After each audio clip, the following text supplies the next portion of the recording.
What's going on, everybody? Hey, hello. What is everybody doing this fine day? You know what I forgot to do? I It doesn't really matter. I was going to turn on the mirror ball, but it's okay. We're not actually doing music right now. Hope everybody is doing well. I actually had an opportunity to actually go to. Uh, yeah, I don't know why I didn't. Doesn't make any sense whatsoever. I had an opportunity to go to the Hawks game tonight, and I did not. And man, I tell you, I'm kind of sucks. But I made a promise to you guys, so here we are. Okay, it's not often that Atlanta gets to go to the finals. It's all good. Elisa, hello. Andre, hello. Susie, hello. Linda, hello. So many fine folks. Rob's not here yet, but hello, Charlotte. How are you? Man, as some of you guys know, we have been on. I actually have to make sure that I also load Mixcloud because for whatever reason, there are some things that I can't see on. There are some things I can't see that people putting comments on Mixcloud. I can't see it, so I have to mute it and make sure that I'm paying attention to everybody. Chester, what's going on? Hello. Kim, hello. Jamie, hello. Yeah. Veronica says it's hot at night. Veronica, where are you from? Andre's like, how's the football game? It's basketball. It's Andre's just screwing with me now. Shirley tuning in from Philadelphia. Shirley, I'm sorry. I know you are probably happy that I'm not going to the Hawks game tonight. A good friend of mine called up, just like no joke, about 15 minutes ago and said, "Hey, come to the game with me tonight. Come to the Hawks game with me tonight." And I was like, I got the show. I can't cancel it 30 minutes before the show. I just can't do it. Ava, what's going on? What's new? It's gonna be a fun night tonight. We're actually gonna be having some fun talking about a little bit of everything, but the primary thing that we're going to be talking about is going to be obviously Prince's vault. We're going to be talking about what is going to what's in that vault. What are some of the things that we know about that are in Prince's vault? And we're going to be having some fun going through some of the things that we are aware of. And, it's some of it you may be aware of, and then some of it you may not be. So hopefully we will give you some really, really cool surprises. Hopefully we'll give you some cool surprises. Some stuff we've actually unveiled before, but there's some pieces that you are not aware of for sure. Susie, hello. Jamie, yeah, happy early birthday. Yeah, Andrea, like the reface was hilarious. For those who are just tuning in, welcome. We are. This is the pre-show. The actual show starts in 10 minutes. Actually, about 11 or 12 minutes. So I come in early to give a little bit of time for everybody to get in and kind of get comfortable and start milling around and asking questions and kind of get all the hellos and whatnot out of the way. Just kind of do all that stuff. And then afterwards, we will move into the show. Rob will be joining us here in just a little bit. And as soon as he joins us, we will be I'll put on my headphones, and then we'll have to kind of just start moving forward. I'm looking forward to it because I know that there's some folks out there that know about some other things that are in the vault, and there are people that do who know exactly what's in the vault. Michael Howe and Dwayne Tudall, but they had to sign a non-disclosure. So they can't divulge what's in there. So tonight, 8 o'clock, we're going to be talking about some news. It won't be a lot of news, so don't freak out. We're not going to be doing a lot of news. We want to focus on the vault stuff. We really want to talk about some of that and kind of, whatever it is that you might actually say and whatnot. So what you feel, what you think is in the vault, or what you've been told is in the vault. And so there's that. The prequel to Under the Cherry Moon, yeah, I heard that was in there too. There's actually the colorized version of Under the Cherry Moon that is in there. But we'll talk about all those things. We'll talk about the things that, what happens when, or do we actually stand the opportunity to be able to see some of these things? Before everybody kind of gets carried away, one of the things that where is my? Never mind. Come up with everything. One of the things that people have read is that I am currently on keto, so I'm kind of in a weird place. I don't really have a whole bunch of. I'm not getting a bunch of sleep. I guess this is one of the things that happens when you're on keto, is that you don't, for whatever reason, you can't sleep. It sucks. It's horrible. You can't sleep. My muscles feel like, I don't know if anybody's ever had if anybody's had a withdrawal, ever had a drug withdrawal before, where you kind of feel like, or like even it's kind of like similar to even having a nicotine for anybody who is an ex-smoker out there. It's really, really similar to that too, where you're kind of like, you have like a nicotine withdrawal and you're like, but it feels like my muscles in my arms and in my back are all doing that. They're all like stressed out, and it's like, it's bad. So I think I've made, over the past 3 nights, I may have gotten a total of 4 hours sleep. I think I got, or maybe 5. I think I got a couple hours 3 nights ago, a couple hours the night before last, and then about an hour last night. So I'm running on empty, but it's fine. For those who have asked, it's working. I am 8 pounds down already, and I'm only on day 5.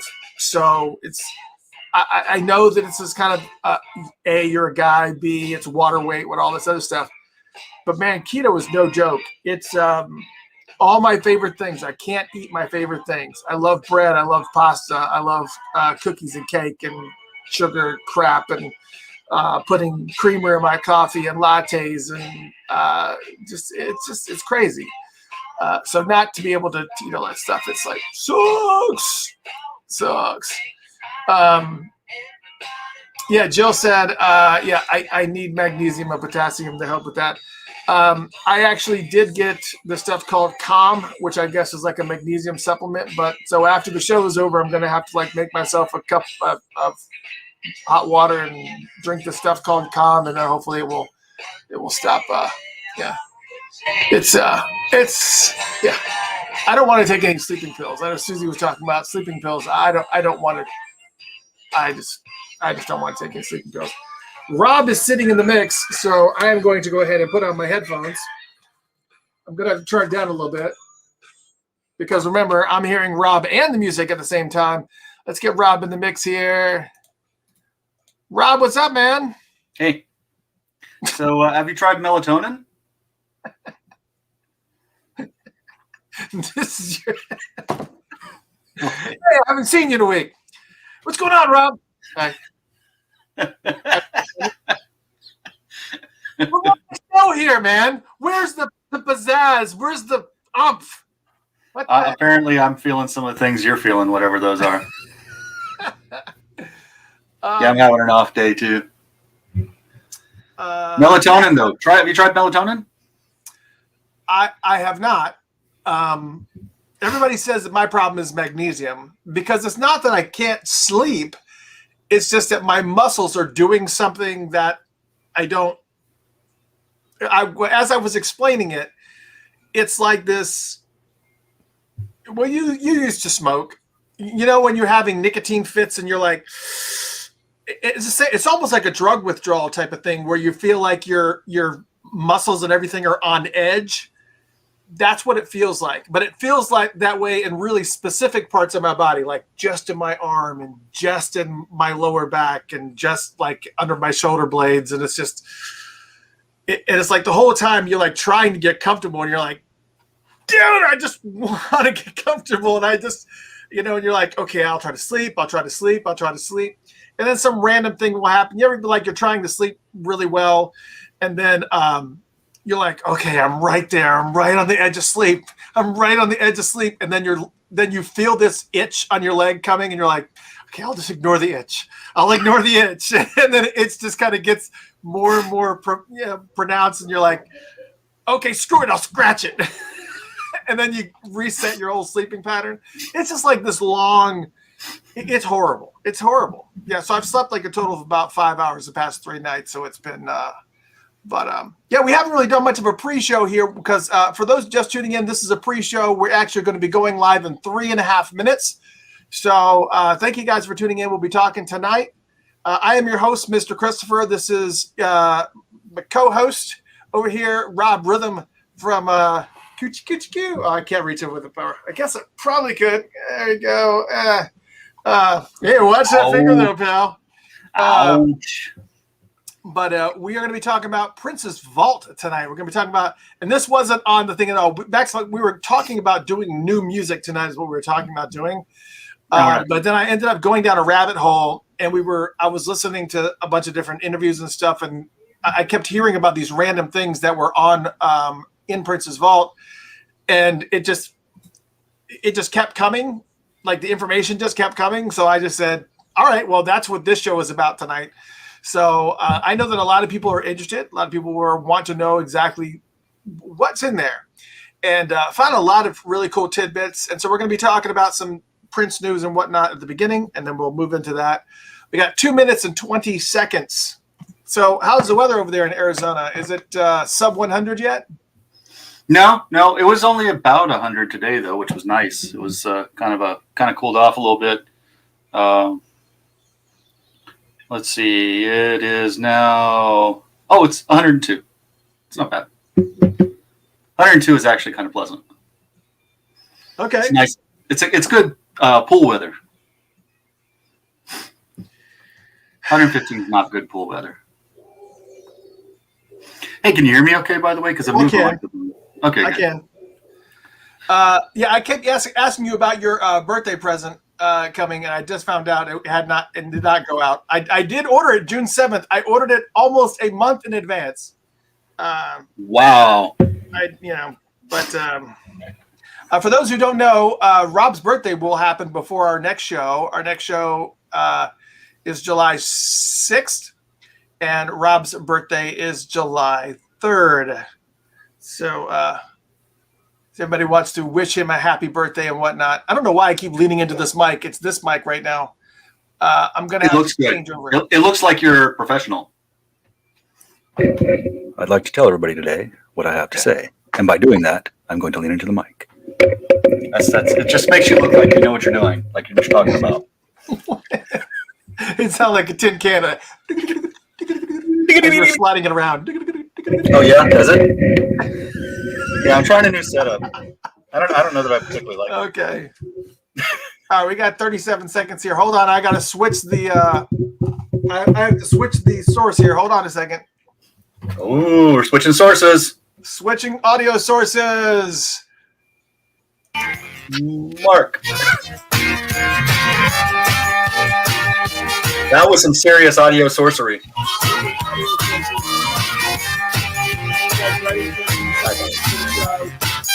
10 seconds, 9 seconds, 8 seconds. James Clements, love you. You go in there and you see where they're living and you smell the phone. And you all right, here we phone, go. And you while we're in the phone trying to get rid of the phone. Welcome, one and all. This is the Figuratively Radio Show.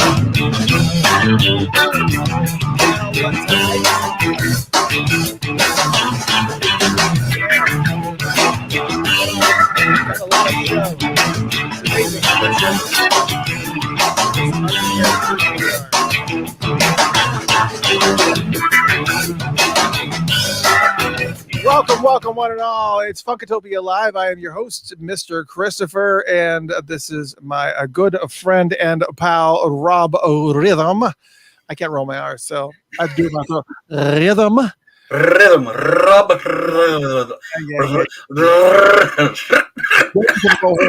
Yeah. Rhythm. My rhythm. Jaden can roll her arms too. Arms. Her arms? Arms. Yeah. So, anyways, so we finally got all the stuff that we needed for. Matter of fact, since Jaden's here, we were talking about candles and whatnot, and I don't know who all's here. I've kind of been. What is going on here? I'm like looking at all these weird comments. Tanya says, "Happy birthday, Rob!" It's Rob's birthday on July 3rd. But if you guys want to wish him a happy birthday, you're absolutely positively you can do that. So Susie says, happy birthday, and happy birthday, happy birthday. Birthday is the 6th. Well, I'm sure just for you. Know your address, so Cammy, I will send you Rob's address. Matter of fact, let me just post it on here.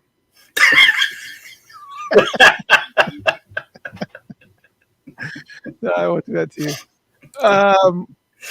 There are people in the government still looking for me. Don't do that. What was your social again? So 1, 2, 3. Jamie said, so you got all these people whose birthday is right around yours. It's pretty awesome. We're the coolest. Yeah. So tonight we were supposed to be doing new music tonight, but what's going to end up happening is that we're probably going to end up doing a new music night on a night that's different than this one.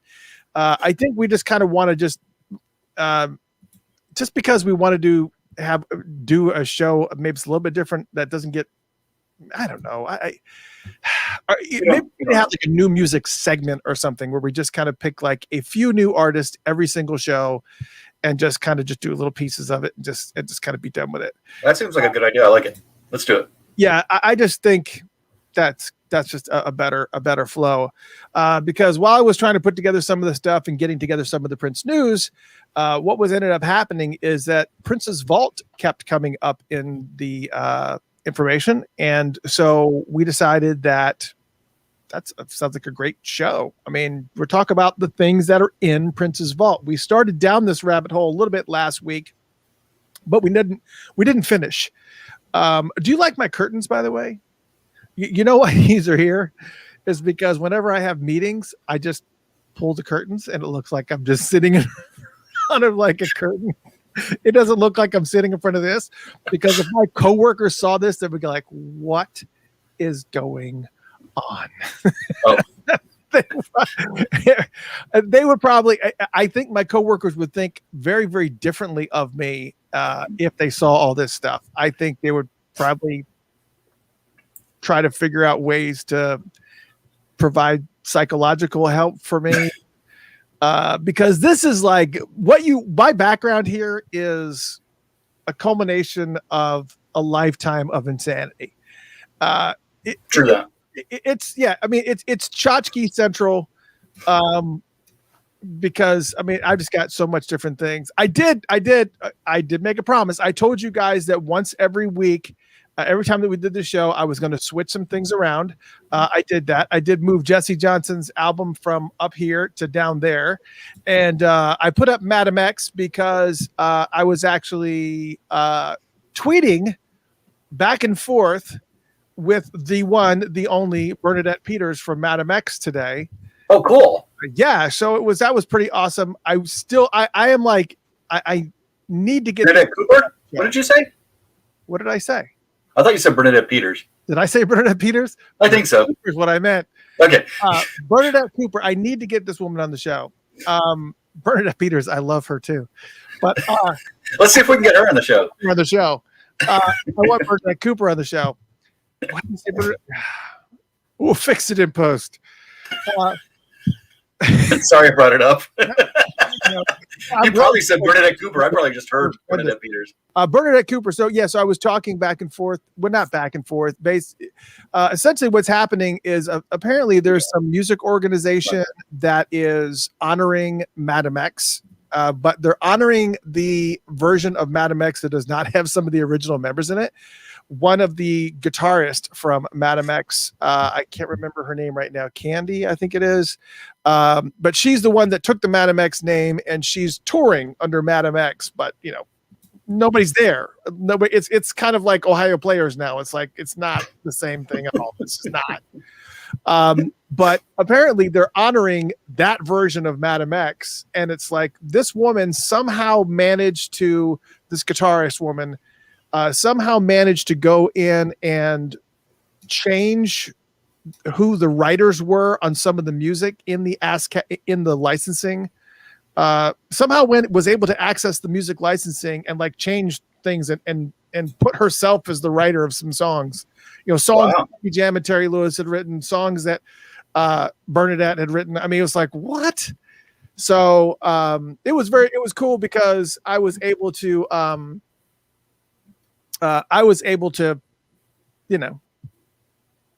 get on there and see that, and I retweeted it, and then she liked it, and I tweeted back, and she tweeted it. So it was kind of cool. It was like a little real brief thing. I was like, need to get you on the show because I need to get Bernadette on the show. I just need to. She is just one of our Women of Funk. We did the Women of Funk special, and she was one of them, and she is so core to being a prime representation of a strong woman in music, especially in the funk genre. When you think of all the work, not just what she did with Madam X, which was her own thing, but also with Climax, Meeting in the Ladies' Room. It's just, come on. Are you kidding me? She is a monster. So I definitely want to get her on the show, and hopefully we can sometime really soon. So in honor of Bernadette, I went ahead and put the Madam X. I put the Madam X album in the place of honor. That's the place of honor? That's the place of honor. That's the place of honor. It's really hard to see. Well, it's not as hard to see as the CDs over there. The CD. I just thought it'd be more prominent being the place of honor. Well, I guess I can probably make the place of honor where this is, right? Maybe that's the place of honor. That should be the place of honor. I agree. Starting next week, that will be the place of honor, but that's kind of like the central focus. Instead of the cubby hole behind me, behind this, and in the back. Yes. Sign of the Times maintained its spot next to Madam X. But for CDs today, I have Mother's Finest, Another Mother Further. Come on now. Another Mother Further, you're committing a crime. Are you pointing to stuff behind you? I am pointing stuff behind me. Okay. I just can't see it. Yeah, you can't. Well, you know what? Here, let me fix it. You know what I like about your CDs? They're all the same size and shape. All right, so this might make it a little bit easier to see. You got Another Mother. That is a little bit easier. Thanks. Yes, Another Mother Further. Nice. Finest. Then we got Esperanza Spalding right there. Oh, cool. And then, of course, I have The Beautiful Experience right next to that. Okay. I have Sade, Stronger Than Pride. Yeah. Lenny Kravitz Did Not Move. Stayed where it was last week. Wait, which one is that? Is that 5? No, that is Mama Said. Oh, okay. Then I'm trying to look at the Wendy and Lisa's Eroica, which is erotica without the T, in case you missed it. Of course, I also changed the albums too. I put Average White Band's album right there in the front, and I also put the Fritz the Cat soundtrack right here. Oh, I see it. Really difficult to see, but Fritz the Cat soundtrack is down here. Next to Wendy and Lisa's Eroica, I have an album here that I would be absolutely shocked. Besides you, Rob, I would be absolutely shocked if anybody was familiar with it. It's Blue October's album Foiled. This is actually the second release of it. It's Foiled Again. I have Foiled Again, and Foiled Live. It's almost like a Dwayne Tudor scenario. And then I have, of course, Prince Sign of the Times Again. And that's a Steely Dan album that you're not going to be able to see, but it's all good. So, yes, so that is the CD. But again, Madam X in the place of honor. I did change the poster picture though. I did the calendar picture. I did change that, so it's different. It's different. It's the same, but it's different. So there's Same Cam, but different. okay. Yes, Cammy. I get it. I win Uh, by losing. that's what I get for watching TV. She wasn't on anything I was I was watching. gonna say, were you watching something with Bernadette Peters in it? That's going back far. I can even name a pic.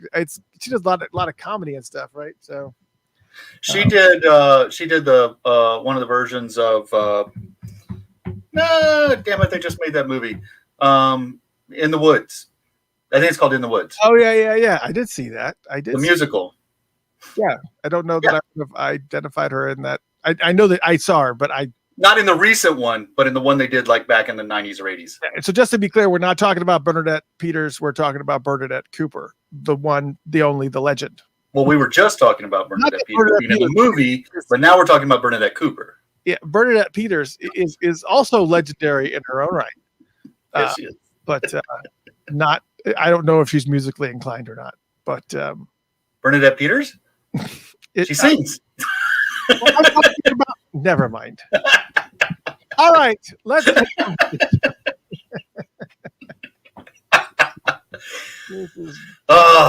This is what I love about Tuesdays. Circle. Huge. Who's? There was somebody else that I heard today too. First off, let's start off with this. Happy birthday to Hannah Ford. Hannah Ford, drummer for Third Eye Girl. Hannah Welton now. Born this day in 1990. I didn't know that she was so young.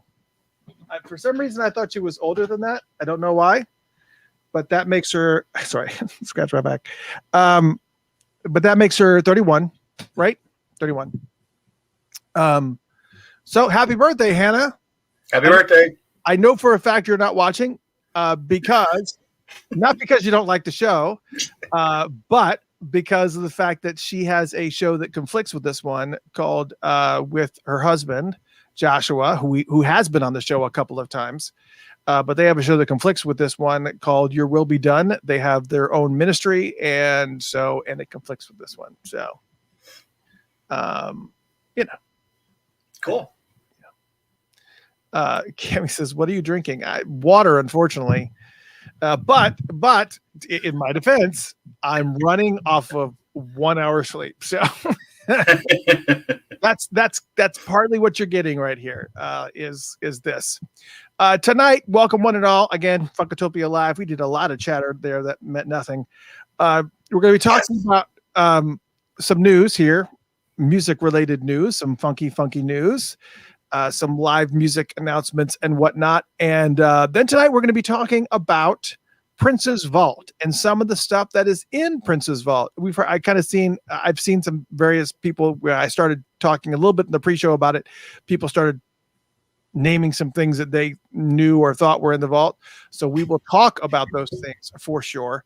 But one thing I can tell you about, not the actual physical vault, but the website princevault.com, they have decided that they are going to be leaving Facebook. They don't want to have anything to do with Facebook anymore. I can't necessarily say that I blame them. Unfortunately, so many of our fans are on Facebook. It's really hard to pull the plug on Facebook. I would love to pull the plug on Facebook. Just because of their really strong-handedness, their privacy issues that they have, and whatnot. Oh, did you pull this up? Yeah. Okay, cool. So Prince Vault has decided that they are going to be leaving. As you can see, if you're listening on the radio show, you can't see, but for those on video, you can see. This says, "Hi everyone. A quick heads up for a variety of reasons, including changing algorithms on Facebook, resulting in significantly lower usage over the last year. We're not planning to use Facebook moving forward for the time being. We will still post once in a while when we have news of a new release or a competition, for example. But for the most part, we hope you will look to our site for daily anniversaries, recording information, live shows, blah, blah, blah, blah." So all that being said, it was a little bit confusing of a message because I didn't really follow Prince Vault on Facebook much. I kind of went to their site. They've been, pretty good about cross posting, on the different sites and whatnot. But for whatever reason, one of the things they said was that, that listenership or viewership was down on Facebook. So they decided to leave. I don't know what all the reasonings are, but for those of you who are hardcore Prince fans, Prince Vault fans, they're not going to be on Facebook anymore. So sorry about that. It's just not happening. It's just gone. It is what it is, I guess. I don't know whether to be sad or not, but hey, it is what it is. Prince Vault's leaving Facebook. So there's that. Have you ever visited Prince Vault on Facebook? You barely do Facebook at all anyways. I don't know why I'm asking. No, I had to leave Facebook too. I wasn't getting, enough usage, and the changing algorithms were bothering me too. So I'm just making bullshit up. No, seriously, I did not do. Which particular algorithm was the problem, Robert? So. Well, it's really long. But no, I had to leave Facebook because it was I think I finally broke down because everybody's like, Rob, you got to get on Facebook. Rob, you got to get on Facebook, Rob. So finally I got on like in 2015 or 2014 or something like that. And it was fine for a while, but then all that political crap started happening and it was just a bunch of BS. And I don't know. Yeah. Every time I got on it, I felt worse than I did before I got on it. So I decided it was not good for me. It was not good for my mental health. I can't say I blame you for that. Because during the political season, it's horrendous. It's just... But it's horrendous all the time. That's what I noticed. There's all kinds... some friends with so many different people, and like they have all kinds of different views, and then they just put crazy stuff out there. And I'm just sitting there going, I can't... we can be friends, but I can't sit and listen to you go crazy. Yeah, we can go have a beer, but I don't want to hear about how this person's eating babies or something. It's just ridiculous. Yeah, there's crap like that people would post, and I couldn't deal, man. Just like, look at this movie that this Nimrod made. It gives you clear evidence that so and so is eating babies, and I'm like, okay, yeah. Here's the thing. This is all social media stuff, anyways. Where just social media is just horrible. I will tell you the one thing that I was very, very disheartened about more than anything was LinkedIn. LinkedIn, I thought was the one. I tried LinkedIn. Social media platform where if you needed to find work, if you needed to find new clients, if you needed to find any of those types of things, you had that networking capability to kind of be able, and for a long time, they seem to have a really, really good handle on everything. But for whatever reason, something happened over the past 2 years where now it's a shit show. It's like, I will get at least a dozen different people that reach out to me on LinkedIn, and they're all trying to sell me something. They're all it's like there's no filter on their spam stuff anymore. I just get hit on it's ridiculous. It's nuts. It's nuts. Yeah, I was like, when I was looking for the job the last time, I was going to go back and try to like refresh my LinkedIn stuff, and then I saw whatever was going on LinkedIn now, and I thought, well, that's not going to work for me either. So I went back to just using, the people that I know and networking through my friends that way, and that worked out. So, yeah, it's fine. It really is kind of a scenario where it is all in who you know. For those who've never seen Prince Vault before, I don't know. I don't know how you can know about us and not know about Prince Vault, but Prince Vault's an amazing site because every single day they give you an update of all the things that have happened on this day, all the concerts that he played, everything that was recorded, people's birthdays, if there's a specific particular anniversary or whatever. There's like all different types of things that you can see on Prince Vault. It's pretty amazing. I'm just telling Jaden to get my friggin' dog in the house because my dog is losing her mind outside, right outside my window. I could actually hear it. But yeah, so it's really, really cool because you've got all this really neat things that you can see about. There's some information here that does not change, but if you want specific information on a lot of songs and whatnot, it's pretty friggin' awesome. Yeah, it's amazing. It's a really cool. It's a cool resource for sure. And weirdly enough, there's still stuff you can't find, but a lot of it is here. Yeah. I don't know why somebody is allowing my dog to be outside and make a huge I don't know what's going on here. Anyways, I'm going to have to shoot my dog. Sorry, everybody, that we're going to have to do animal abuse here. Technically, it'd be murder. What's that? Canonicide? Is that what it is when you kill a dog? Yes, canonicide a word. No, I think that's the correct term. I've never heard her bark this much, and for some reason, it's just like it's supposed to be random, but for some reason, she is friggin' on fire outside of my window right now, just losing her friggin' mind. I don't know what's happening here. Hold on a second. I'm going to call Jaden on the phone now. Hold on a second. Let's all listen together.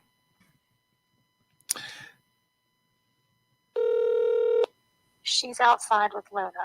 Okay. Sorry. The dog is losing her mind on the show. And I can't get up. I just cut my band. Okay. All right. All right. So there you go. So Jaden doesn't have her phone on her. So there's that.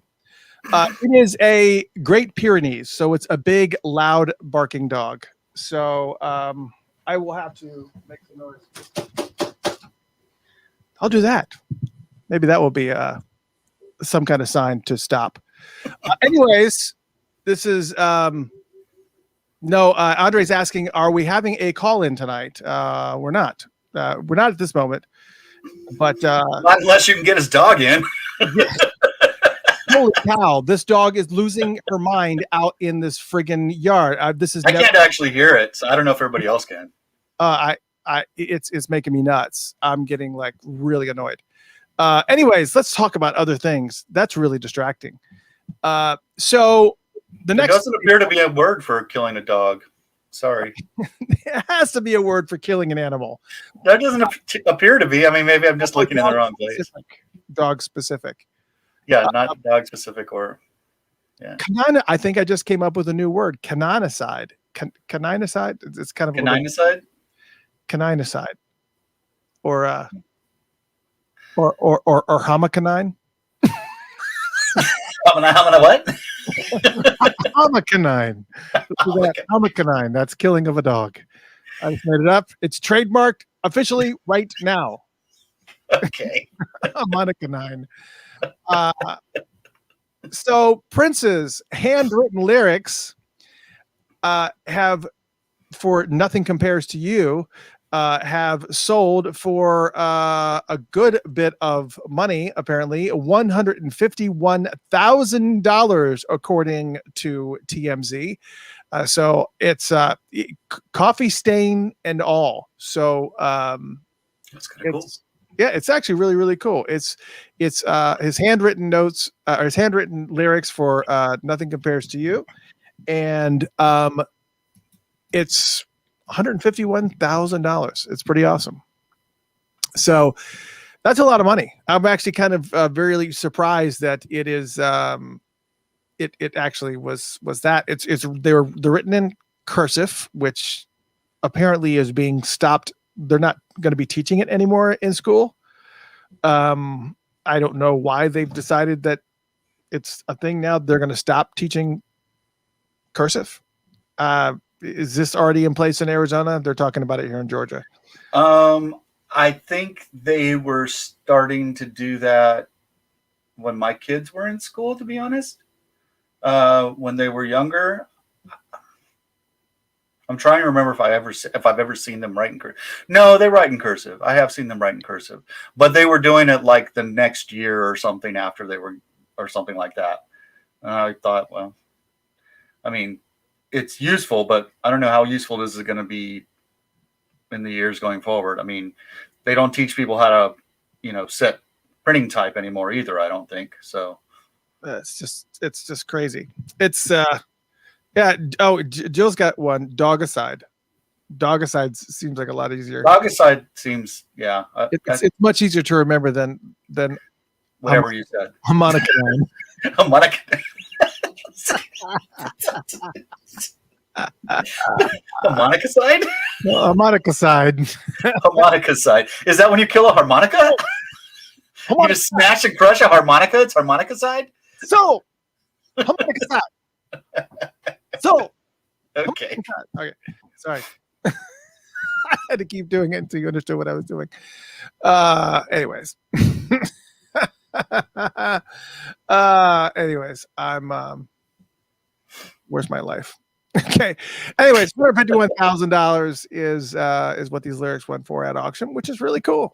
Congrats to the estate, because I assume that's where the money's going. I don't know. I just don't know anymore. I don't think the piece really kind of talked about exactly where the money was going. Apparently, Prince's former assistant, Therese Stolil, Stolil,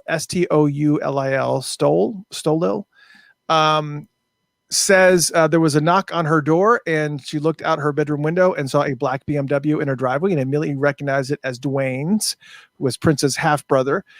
And Therese went downstairs, opened the door, and Dwayne said, "This is from Prince." And then he got in his car and left. And then she realized that they were the handwritten lyrics from Nothing Compares to You.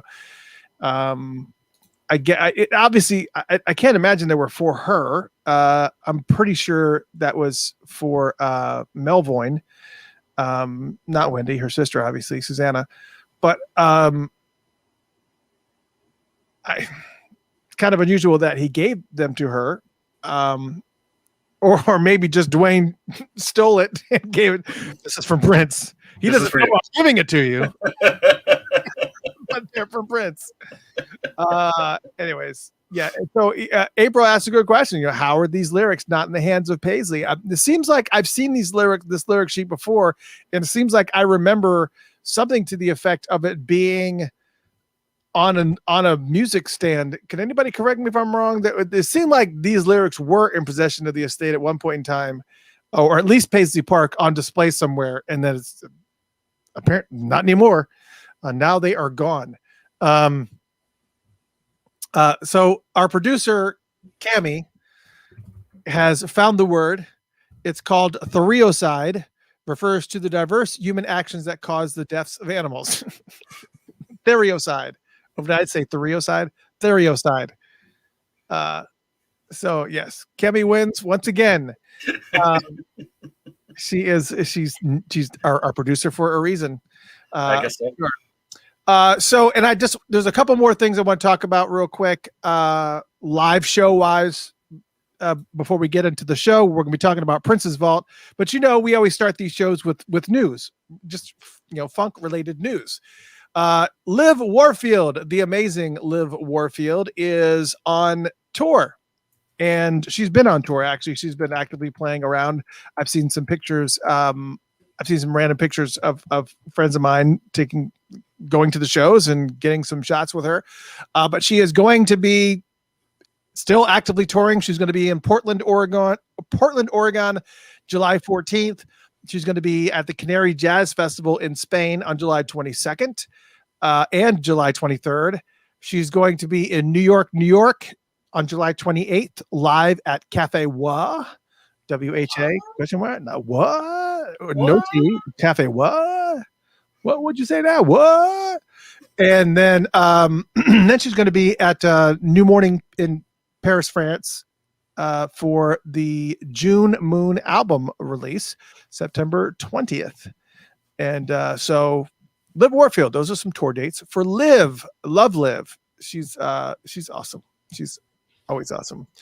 I meant to put some pictures up on here, but I didn't. And for Liv, but everybody knows what Liv looks like, right? And for those on the radio, they're like, I don't care if you don't post pictures. And then, of course, New Power Generation, the NPG in the house, is also on tour as they're back on the road. but they're not coming to Atlanta. I think they may be somewhere. I thought I heard they were coming somewhere near you. Rob, October 1st, they're going to be at the Dakota Jazz Club in Minneapolis. So, but I mean, it's still a little bit down the road. They may be trying to get back into the show, whatever, but they also have a meet and greet thing as well. You definitely probably want to be there because they're so much fun to hang out with anyways, especially if Sonny's there. It's just a party waiting to happen. Then October 2nd, they'll be in Cedar Rapids, Iowa. They'll also have a meet and greet available for that. October 5th, they're going to be in Urbana, Illinois at the Canopy Club. And then meet and greet also. It looks like they're having meet and greets at all these shows. So I'll just go ahead and just carbon copy that information onto every single show that I say here. Cincinnati, Ohio at Ludlow's Garage, October 7th. Kent, Ohio, October 9th at the Kent stage. And they have a couple pages on here. It's all the way in October. So, you're going to forget all this anyways. But they're going to be in Pennsylvania. They're going to be in New York, a few places in New York. Then they're going to be over in Connecticut. Then they're going to Virginia, over in Leesburg, and then Maryland. So they're kind of going everywhere. You want more information, just go to newpowergeneration.net. newpowergeneration.net, and you can click on the tour dates link there and go see NPG house. Yeah. Oops. Sorry. I put it up right as you did that. That's all good. Also for my ATLians, if you're in the house, One Music Fest is coming here to Atlanta. It's here every year. I love going to this concert. I love going to One Music Fest. It's one of my favorite concerts to do in Atlanta because they always have some amazing acts that are always playing and this year is no different. Fortunately for me, my daughter, my firstborn, Megan, is getting married that weekend on that Saturday. So I'm going to be driving to Ohio to go to her wedding on the first day of this concert, and her wedding's on the second day of this concert. And of course it's over after that. But so I am not going to be in town, but for my AT aliens in the house, hopefully I can get somebody here to represent. But her is going to be there. That's going to be amazing. Her's going to be there. Lil Wayne's going to be there. The Isley Brothers, Burna Boy, Ari Lennox, Ty Dolla $ign. But they've got some people that they're hiding. They always do this. They always hide specific names because they're working things out, so it may or may not happen. But that's really, really typical. But SWV, holy cow, forgot about them. There they are again. Kirk Franklin. I mean, so many great bands here. Youngbloods, Travis Porter, which ought to be interesting. It's just great. It's an awesome, awesome show. It's just you gotta go. Andre is saying, so what's happened about the basketball game? Well, the Atlanta Hawks start playing now. Actually, the Atlanta Hawks start playing. They're in the finals. They're behind 3-1, but Trae Young is hurt. He hurt his ankle, so I think the finals are over for the Hawks if we're going to talk basketball for a second, but that's okay. I'm actually glad they made it this far. And my friend called me 15 minutes before the show started and say, "Hey, I had an extra ticket. You want to go?" I was just like, really? If he would have called yesterday, we would have had the show tonight. I just would have been there. Sorry. I just love to see the Hawks in the show. For those who ordered Dwayne's book online, his new book online, I finally got them. Finally got the autographed ones that I purchased.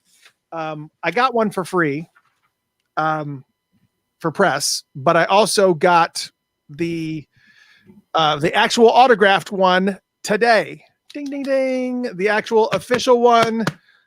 So excited.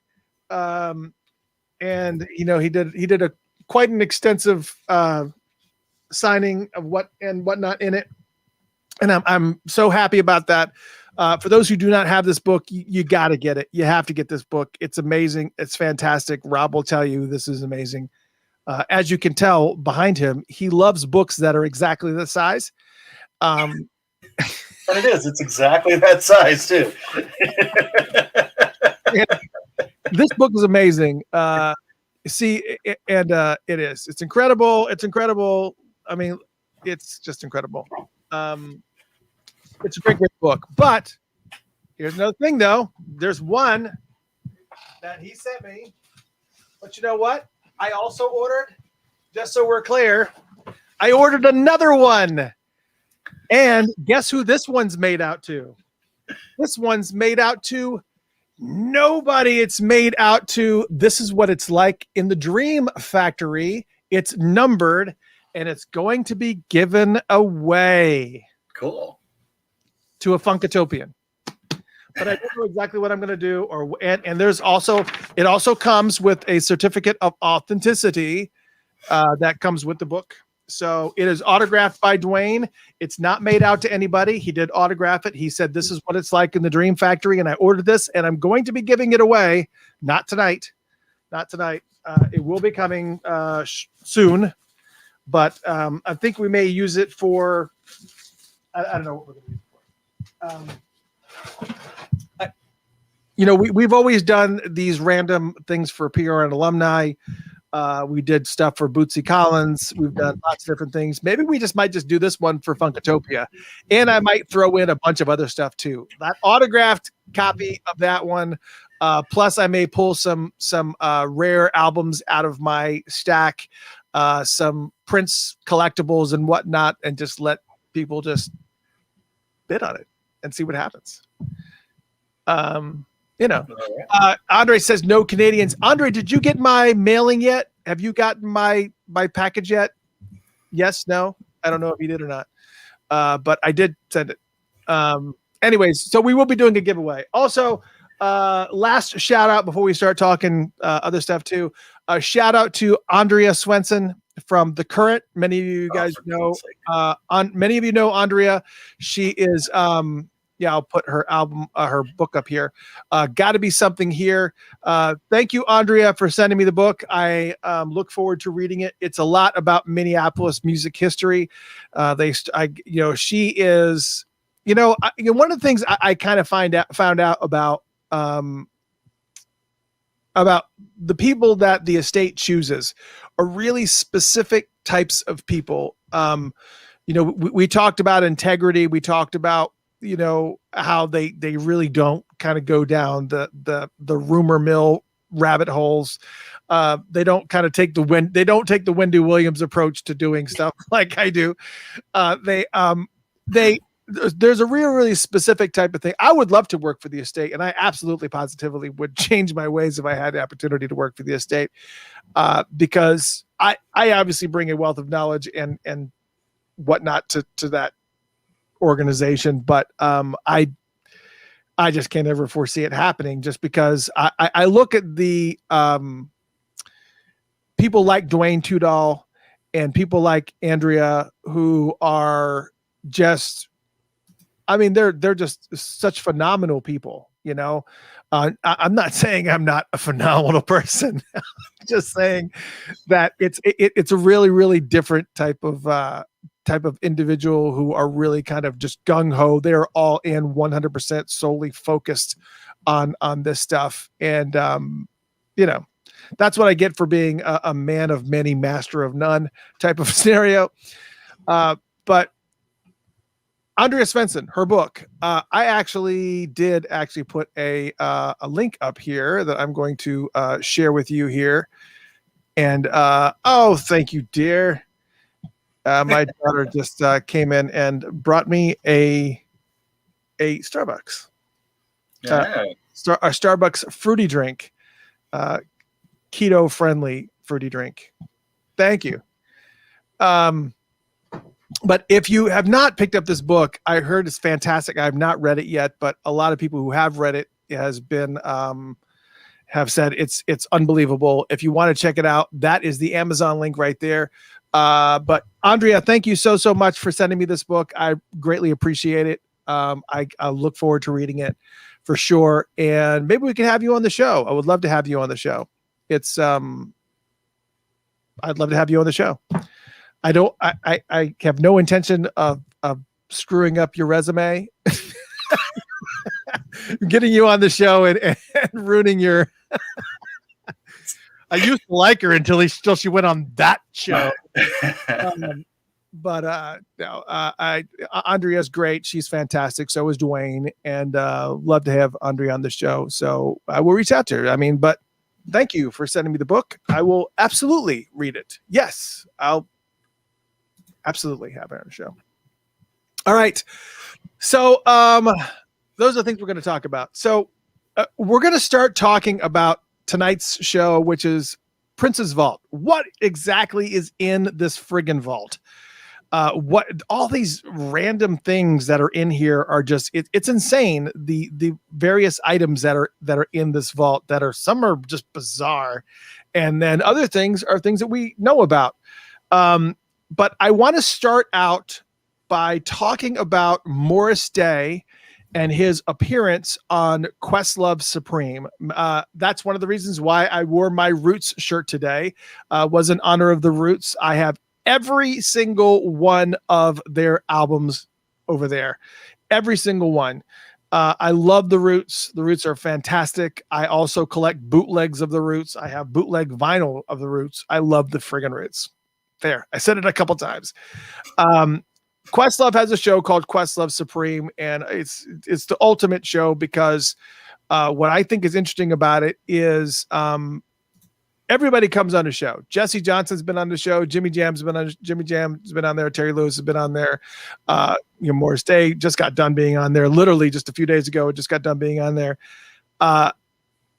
He never fails to get like these amazing guests, and they'll stay on the show for like. The Jimmy Jam show was it Jimmy Jam? Yeah, the Jimmy Jam show, or was it the Jelly Bean Johnson show? One of the shows was 6 hours long.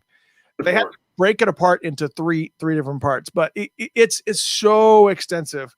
But there were some pieces and tidbits that they talked about on the show that I thought were interesting. And I kind of wrote them down as Morris was talking about them, because Morris did just under 3 hours. It was 2 hours and 45 minutes. I was listening to it while I was working. And so I took down some tidbits, and a couple of them tied to the vault. So we're going to talk about a few of the tidbits, and that will lead us into the vault show. Because there's some things that he mentioned that I was not aware of, that maybe I could be wrong. Maybe you guys knew about it and I didn't. For instance, again, if you guys want to check the show out, it's a Questlove Supreme. It's you can listen to it on Spotify for free, and it's pretty awesome. It's a pretty awesome show. Anyways, were you aware that Morris Day and Jerome Benton did a TV show, or were trying to do a TV show? They actually had a pilot called Hotel Dix. Here is an actual shot from the TV show that Morris Day and Jerome were doing. Apparently, Morris and Jerome were supposedly, I guess, employees or security at a hotel, and they were supposed to monitor everything that's going on at this hotel. And they were, I guess, they had all types of different things, like they would do remote control cars in the air vents in order to go from room to room and make sure nothing funny was going on. And it was a comedy, obviously, but yes, the show was called Hotel Dix. Yes, that's what I said, Andre. I said Dix, Hotel Dix, which is a term for private investigator. It's that goes back to before any of us. So anyways, but yeah, the pun is not lost on Jerome and we wouldn't be here without Dix. Okay.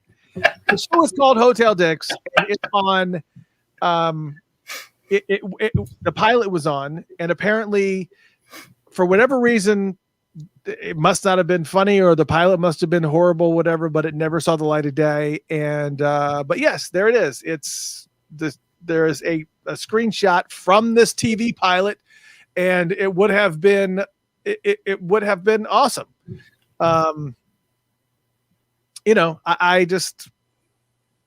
I would have watched it just for the sake of just because the chemistry between those two was hilarious. Jerome just has such a likable personality anyways. But yeah, I would have absolutely seen the show. I tried to do as much searching as I possibly could to try to find more information on this show. But it just didn't, I couldn't find it. So I had not heard of this show either. I do think I had seen an episode or two of a show that he did. I thought he was like a guest. The hairdresser show. Yeah, I thought he was. Yeah, the hairdresser one. Yeah, I thought he was like a guest on it or something like that. But when I saw this, I started doing some research too. And you're right. There is nothing out there. Like nothing. You got to search deep to find anything. I did find like part of a script. Like not even part of a script, like this tiny little snippet from a guy, from one of the people who was a writer on that show. Okay. And so he writes a blog about like writing scripts and like ways to get around issues, and like this blog's about how to rewrite a joke if you're having trouble with the joke. So so there's like a so here let me find the description of it, because it's kind of weird. So there's a scene in it where so basically the idea is that Morris and Jerome work here, and they're supposed to be the hotel private investigators, security when stuff happens, Right. but they're always trying to find like other ways to make money and do stuff, and like have all these schemes, and it's like just a big over the top kind of thing. Right. So at one point they decide to open a detective school in the basement of the hotel, and so they were like, great, because then these students would come in, they would basically pay them to teach them how to be detectives, and they'd basically do their jobs for them for free and pay them to do their jobs. So anyway, there's a scene where they're going to make they're making a commercial for it, and so it starts out. There's a typical hotel guest, and she's about to take off her robe and go to bed. All of a sudden, a masked intruder jumps in, scaring her, and she screams. But then suddenly, Detective Morris Day swoops into the room and kung fu's the bad guy with one kick. The intruder goes down. The damsel swoons. Morris turns to the camera to begin his pitch up for the commercial, and Denise, the person he saved, she goes, "You saved me with your bare hands." Morris says, "That's right, and I still look good." Smooths his hair. "Just one of the many skills I learned at IHD. The Institute of Hotel Detecting? Right again. You've heard of Mike Tyson, Clint Eastwood, Steven Seagal? Yes.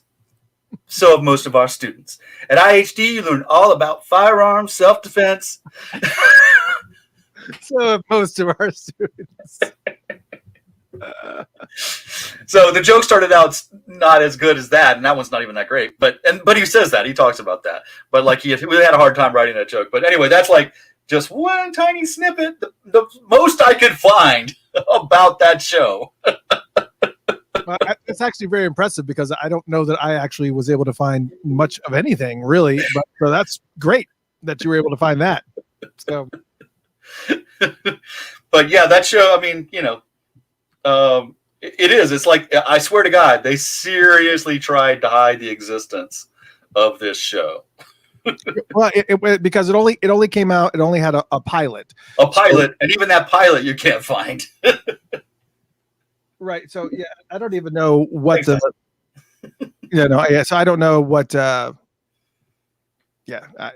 it was a pilot. I wasn't aware that it existed. So that's kind of cool that it's I wish they had made it just so I don't know. It sounds like just something that I would just love to see. Right. Exactly.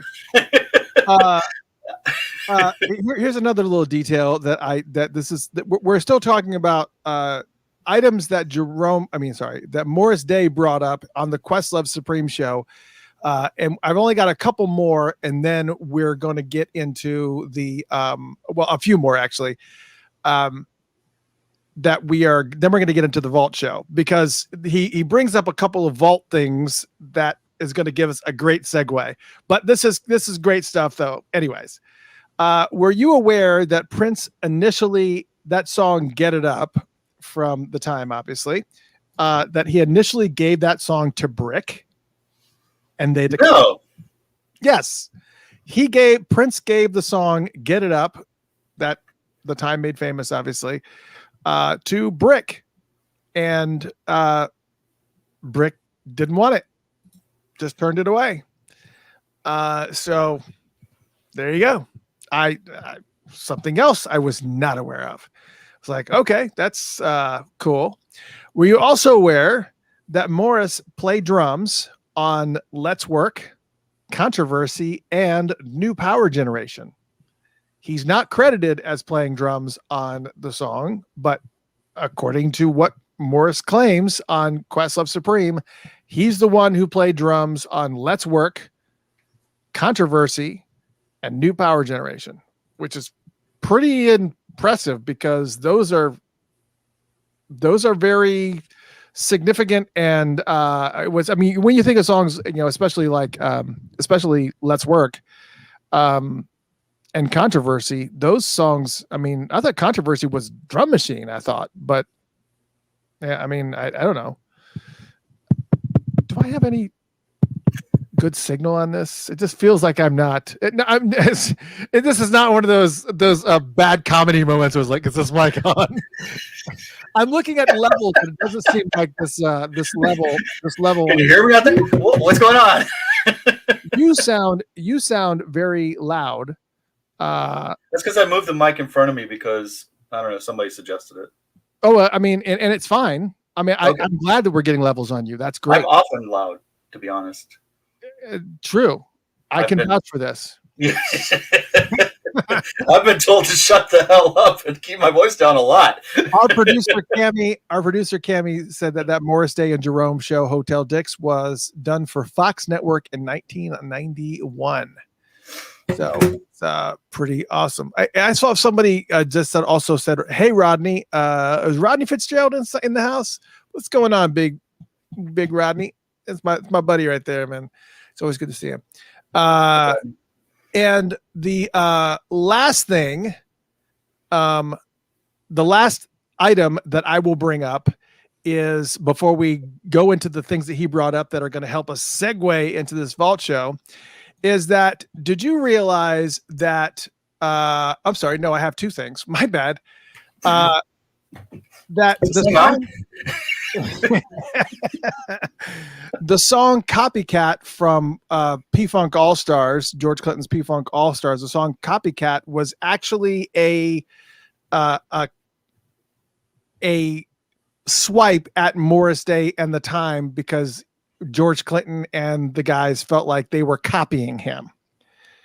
And so the P-Funk All-Stars wrote this song called "Copycat," and apparently it is an absolute and I should have been prepared with that particular one. I don't have that particular song, that clip, but it talks about a cat, and it's saying not Cheshire Cat, not, and it kind of goes on the list, but they specifically are talking about Morris, and it was a swipe at Morris Day and the time.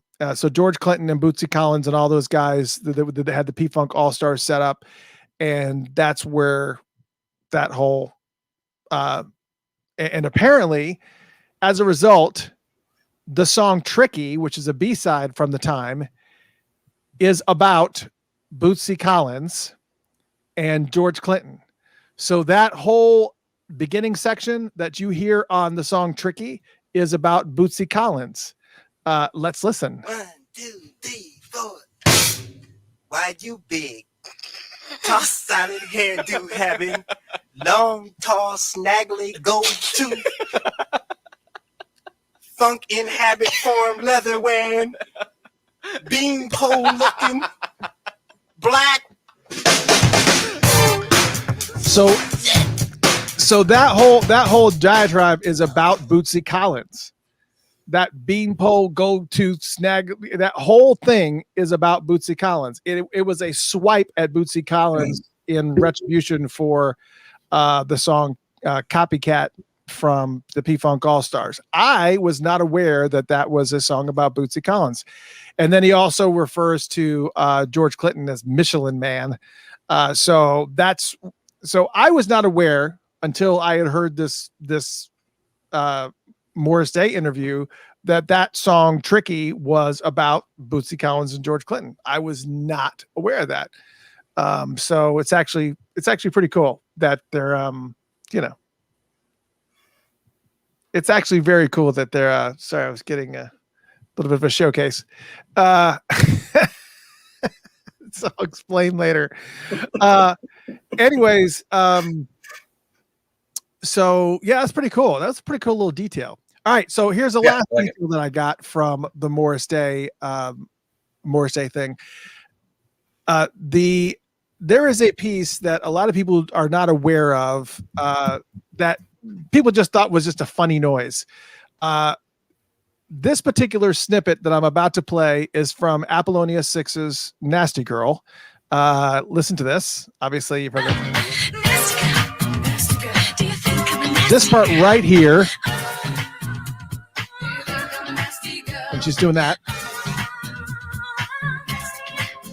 That part that she's doing, that part right there, Morris Day and all the guys in the time used to regularly make fun of Apollonia because occasionally when Apollonia would perform that song live, sometimes she wouldn't be able to hit those notes.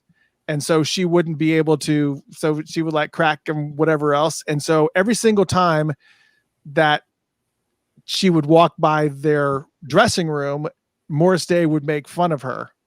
And that is where this came into. This is where this is from the song The Kid Can't Make You Come. This is what this is from.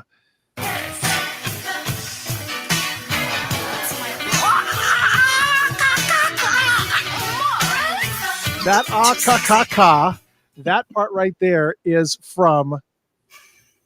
That's what they're doing. They're making fun of Apollonia for that part in Nasty Girl, because of the fact she couldn't hit that ka. That is a make. So every single time that Apollonia would walk by the dressing room, sometimes the guys would make fun of her as she was walking by, and she go ka, and they would, and she got really ticked off, and she would storm off.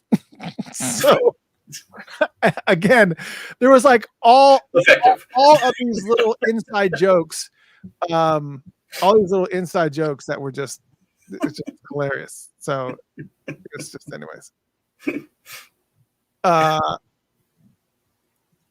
If everybody's saying, I said Apollonia, I meant Vanity. Everybody's correcting me. Vanity.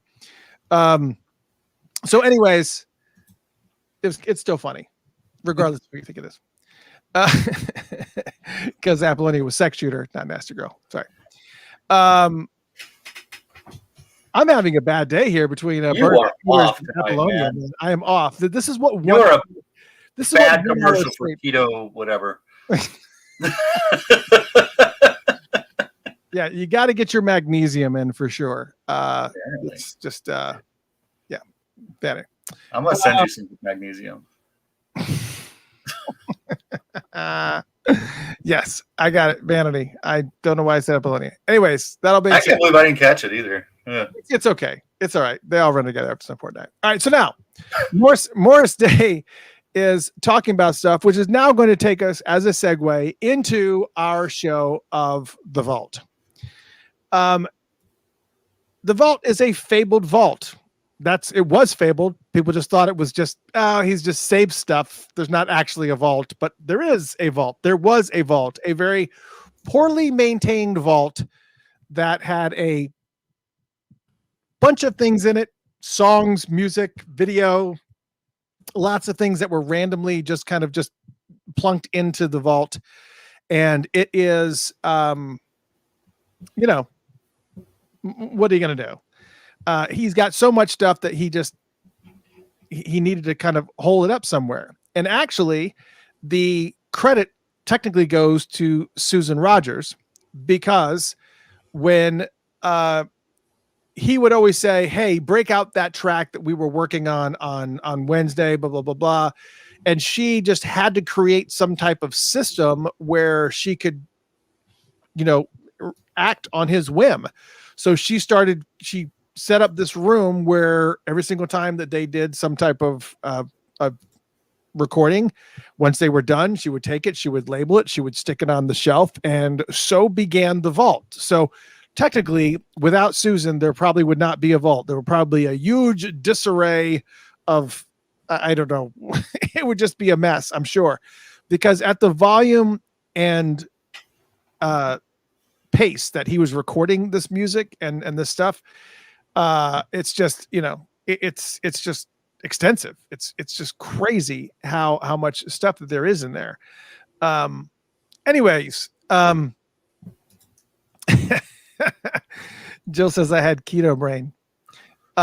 Jill, are you okay though? I was taught Jill, I guess she broke her foot, or did you break your ankle or sprain your ankle or whatever? She was on her way to the Liv Warfield show, or on the way back from the Liv Warfield show. She still got a picture of herself with Liv, but I heard that she broke her ankle or something. Yeah, you have to give me more details on that. Anyways, Linda says, "Who's that cutie behind me?" That is my youngest. That is Jaden, who I might. We're not going to derail the conversation, but we finally got the right present. We finally got the right things for the candles. So now we have the right oils and scents and whatnot. We're still perfecting the stuff, and we're perfecting the product. What was that? I stepped on a cord. You stepped on a cord. Okay, that was on video. Everybody saw that craziness that just happened. Jill says, I did break my ankle on my way to the show. Yeah, sorry about that, Jill. That's awful. Yes, so we will. Alfonso Stars in the house. My good friend Alfonso. What's up, man?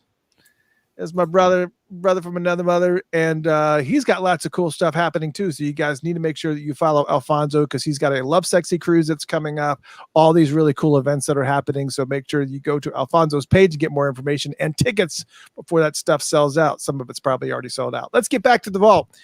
But anyway, so in this vault there are, you know, so many songs, and because you also understand when they were doing even rehearsals, even when he was constructing these songs, there was like multiple versions of songs that were happening. That, I mean, we saw this with, you can just name any particular song that probably went through at least a dozen different iterations before he finally settled on one. And all these different versions of the songs are in there. All these live performances are in there. One of the things that we had, with I can't remember which album it is, and because I have keto brain right now, I'll let my chat room tell me. International Lover, I think that was the 1999 Super Deluxe, I think is where that was on. International Lover, it was a song that Prince had made for Morris Day, and Questlove had asked Morris, did you officially record a version of that song? You know, is there a version of that song with your voice on it? And he said yes. And apparently it is in the vault. So Morris's version of International Lover is in the vault. So that's one thing that we know is in the vault. And of course, he also told the story about before the time even existed, Morris had to go and to all the shows and record all the live performances, because after every single show, Prince would want to go. Prince would make the whole band sit down. Prince would make the whole band sit down and rewatch the show after they just got done performing it, because he would analyze everything. Say, you did horrible on that. That was like, you were off key on there. I want you to step to the left when I step to the left on that. But, you know, all the stuff, all the analysis that goes in. And a lot of that was recorded by Morris. And one of the things he was talking about was that he actually was behind the recorder on that fateful night that Prince opened up for the Rolling Stones, and he was booed off the stage because he came on the stage in just, the overcoat and bikini briefs and singing falsetto in front of the Rolling Stones biker crowd, which didn't go over well. And apparently Morris said, he pretty much knew where every single recording of every single show went to, but he said that particular show disappeared. It disappeared. So even Prince was like, there's no way that I'm going to have a recording of one of the most horrible moments that could happen in a performer's life documented in any particular way. So it's still any video that exists of that could be tucked away in the vault. I was going to call Dwayne and ask him to kind of come on the show, but I know that he's in the middle of still doing all the autographs for all these books and going through all this stuff for all the books. So I know there's no way he has any time. He is just trying to find time to even sleep. And on top of that, both him and was it Michael Howe, who's the other archivist for the estate, they both have to sign an NDA, so they can't really tell us really what's in there anyways unless they're given permission to announce that something's in there. But that video is probably in the vault, but according to Morris, he has no idea what happened to him, because even when they were on the road and he was recording them and he was responsible for keeping recordings of all the shows, he said that show just for some reason just disappeared. It just went away. It was gone.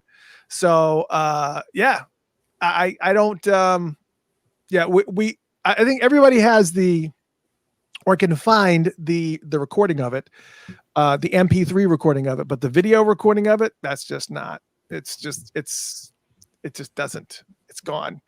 I think Prince is very, very controlling and very, very controlling in a way of being very specific about what gets released and what people see. He doesn't want anybody. Has anybody ever seen any? I've seen video of Prince mess up lyrics to a song. I personally have seen that. I was at a show when he did it. Matter of fact, in his final concert in Atlanta, he messed up the lyrics to a couple of songs, and I was like, "Oh, well, we're just gonna leave that be." But he was very, very specific about things that he wanted people to see. He was very, very controlling in that way. So I can't imagine that video had to just disappeared. So my guess is that if it is in the vault, it's tucked away somewhere far, far in the back behind a bookshelf. I think he couldn't probably bring himself to destroy something, but of course he did destroy the song Wally. He did destroy that song. He went into the studio, recorded it, and it was amazing to the point where Susan Rogers said it was one of the most beautiful songs that she had ever heard him do. And then as soon as they were done, he asked her to destroy it. And so she followed his instructions. She was so upset, but she followed his instructions. But for some reason, it still exists. We just got it released, so we heard it, but it wasn't the version apparently that Susan had recorded, had committed. So I don't know. It's definitely one of those interesting things. Here's another thing that I found interesting about the interview. We're still in the vault thing, because we're now officially in the vault part of the show. The other thing that I found interesting was that Questlove admitted multiple times during this broadcast that he is an avid Prince bootleg collector. He said that to the point where he has spent upwards of in the high 5 figures for items sometimes, which is insane. So, I mean, he has gone through he is going through the process of collecting every single bootleg that he can find of the videos of every single show that Prince has ever performed, every song that he's ever recorded. And he even gets them from the deepest, darkest alleys of bootlegdom that are out there. And he like said it multiple times, which I found really intriguing to me, because Prince was very, very specific about bootlegs, and we had this discussion before when I asked Prince directly, not to his face, but via Twitter. I had asked him when he was with Third Eye Girl. We had talked about bootleggers getting sued, and how that was kind of, I mean, not the fans getting sued and whatnot. And he said, and he replied to my tweet on Twitter, and he said, fans don't get sued, bootleggers do. And I thought that was like a really specific thing for him to say to me. It was great because the fact that he responded to something that I said to him on Twitter was amazing in itself. But there was also a lot in that statement because it was saying, it's okay for fans to want to hear everything. He gets that. He understands that need for us to hear everything that he's done. But on the same note, what he has a problem with is these people getting a hold of it and putting it onto a CD and selling it on eBay. Because you can go on eBay right now and look for Prince, unreleased Prince stuff, and find all kinds of stuff everywhere. And it's all types of varying quality bootlegs that are out there. And apparently Questlove is an avid collector and has probably tried to get stuff from every single source that he possibly can. And I find that interesting, and that Prince was still really, really, great friends. And the fact that Prince stayed really, really good friends with him, and Prince, and Questlove taking that stance, I don't care. I'm even buying stuff bootleg because I want to hear everything that you've done. Really says volumes about how Prince felt about fans hearing that stuff, as opposed to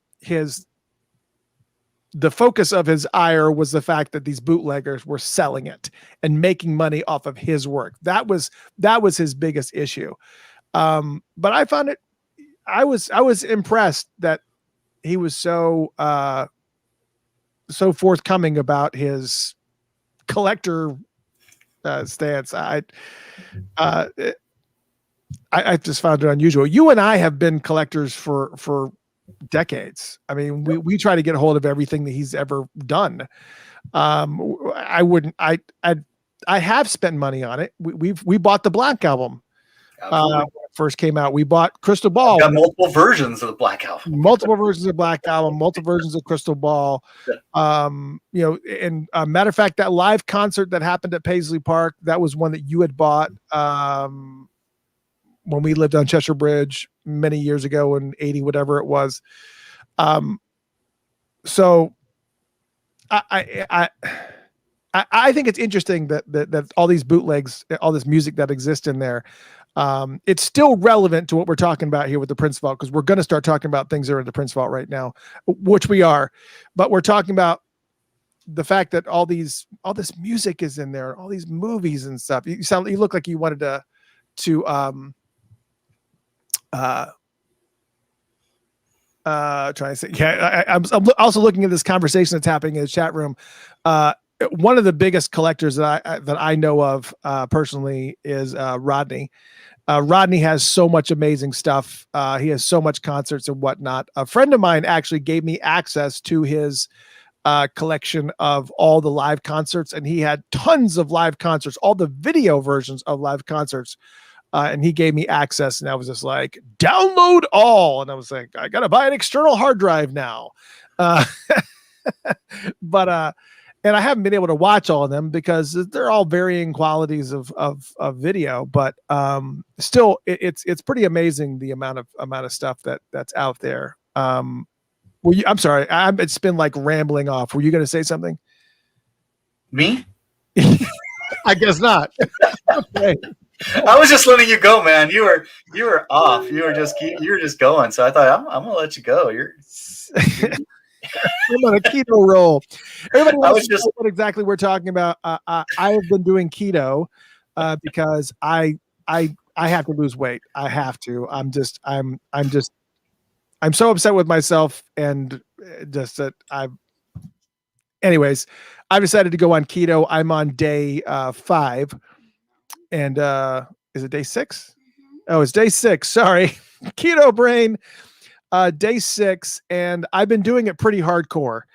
Jaden is buying me, correcting me, because of the fact that she's been counting the days. But we've been oh, thank you. So anyways, I've lost 8 pounds so far. It was 7 pounds yesterday, so I've been losing more than a pound a day, which is insane. That is insane. And I know that this is like, I don't know if that's good for you. It's not. And I know it's partly because of I'm up 23 hours a day on this thing now. So there's like extra activity that's happening here. I know it's water weight, and I know it's other things as well.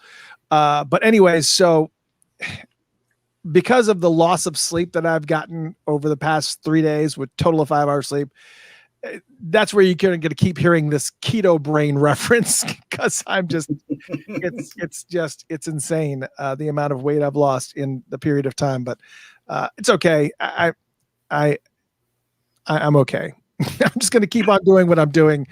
And I can rely on you, Rob. I can rely on the Funkatopians here in the channel to correct me when I say Bernadette Peters instead of Bernadette Cooper, when I say Apollonia instead of Vanity. You guys will make all these corrections that in a normal world, Rob will tell you I never would have made these mistakes. Probably not. It's just not me.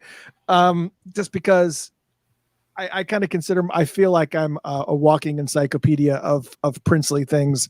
And I just, and your daughter's there just in case you pass out. So that's good. And Jaden is call 911. Jaden is here to make sure that I am, I just stay on track. Anyways, Jill's telling me it will level out after a week or so. So I'm looking forward to that. All right. So let's talk about, here's a prime example of something that was in the vault. Welcome to America, this brand new album that's going to be dropping on July 30th.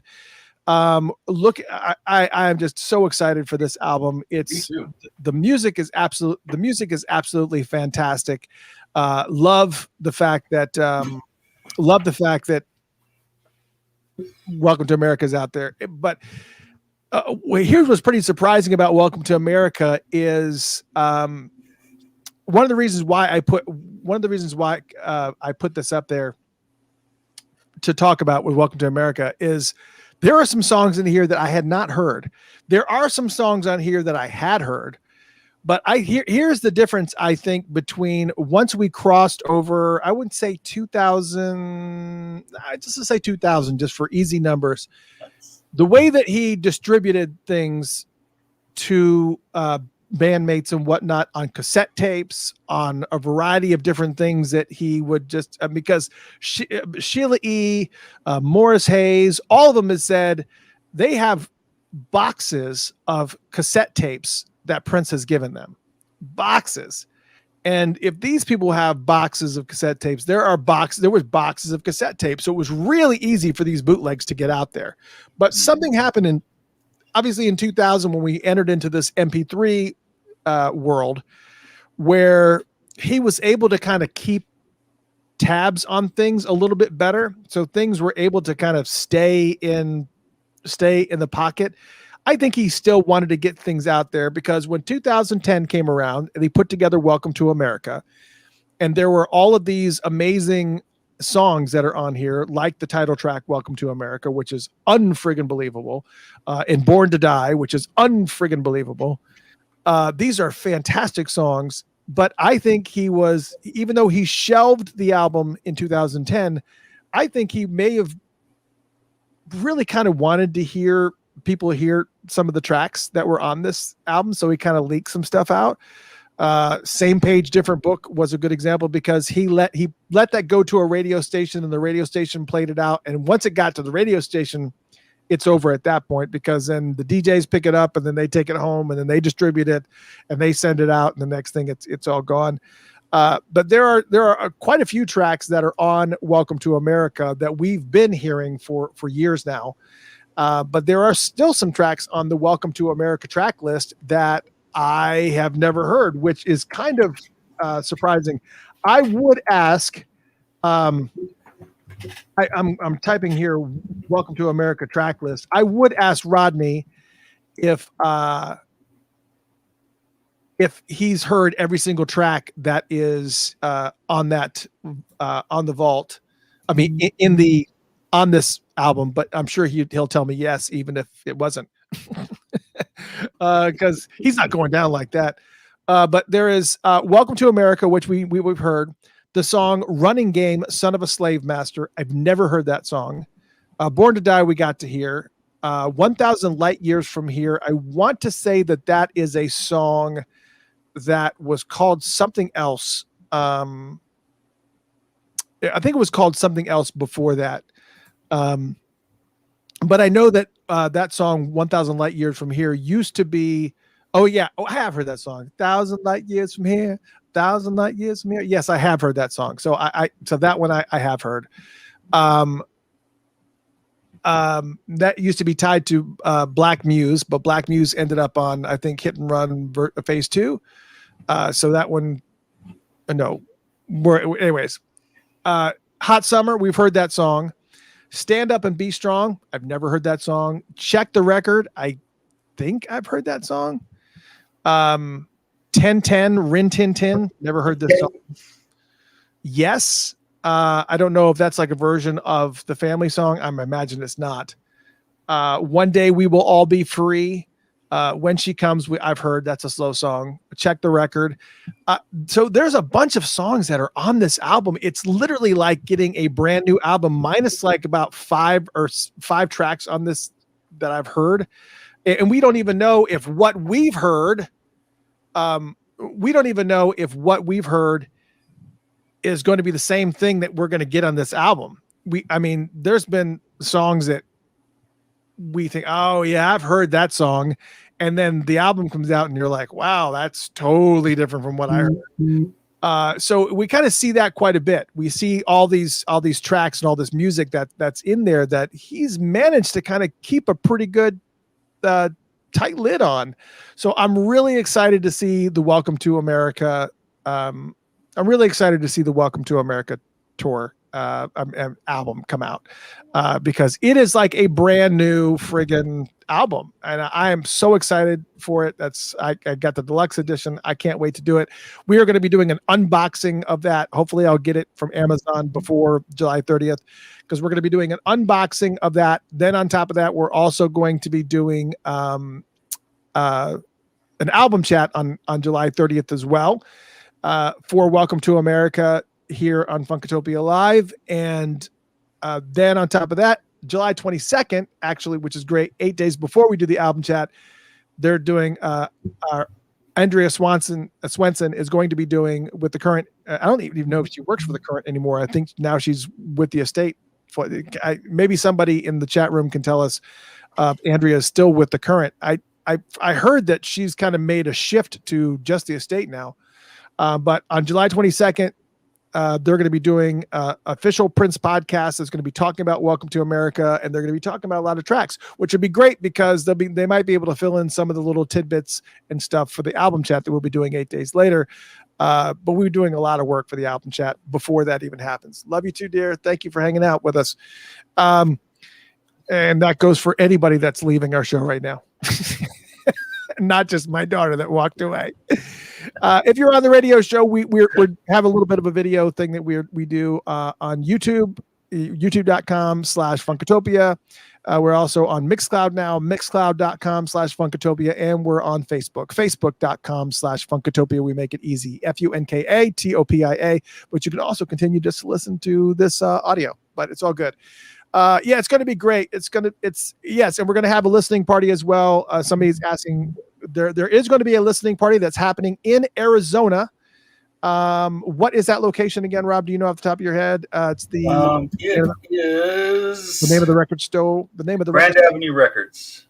Yes, you actually pulled it up. I'll put it up for those for. Hold on. There you go. Yes, it's going to be at. There's a listening party at Grand Avenue Records in Phoenix, Arizona, and it's going to be happening from 6 to 10 up there on July 30th for the listening party for Welcome to America. So for those of you who are not tuned in here and you can physically be there, so will Mr. Rob Rhythm.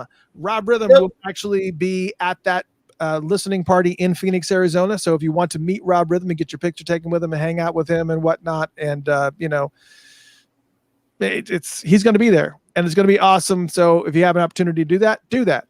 Here at Funkatopia, I'm not going to be able to make it, but we're going to be doing our own listening party. We're going to do an album chat here on Funkatopia Live. We may bring Rob in and try to get him on the show to kind of give us some live clips there. We might bring him into the stream and whatnot. And we'll also, as well, after we do the album chat, which for those who don't know who the album chat is, I don't know where you've been, but we've done album chats for every single album that Prince has ever done. But we break down the history of the albums. We break down every single track, what the song's about, and all this stuff. And it's a lot of fun. And after we do the album chat, then we're going to be doing the album in its entirety without any chatter, so we can listen to it in continuity. But it's going to be a lot of fun. So it's going to be a long night of Welcome to America, and I hope you're going to join us. I have no idea what time we're going to start, but it'll be fun. And I want you to join us either here or go to Phoenix, Arizona and hang out with Rob Rhythm at that listening party. So, but that's part of the Welcome to America little thing. But for Prince Vault, for the vault itself, I'm sorry, not Prince Vault, the vault, Prince's Vault, there are so many jam sessions that are in there also that we know about. We know that there's a jam session with Prince and Elton John. That happened when Prince was doing his Las Vegas residency for 3121. Apparently, Elton John went, did some shows and whatnot.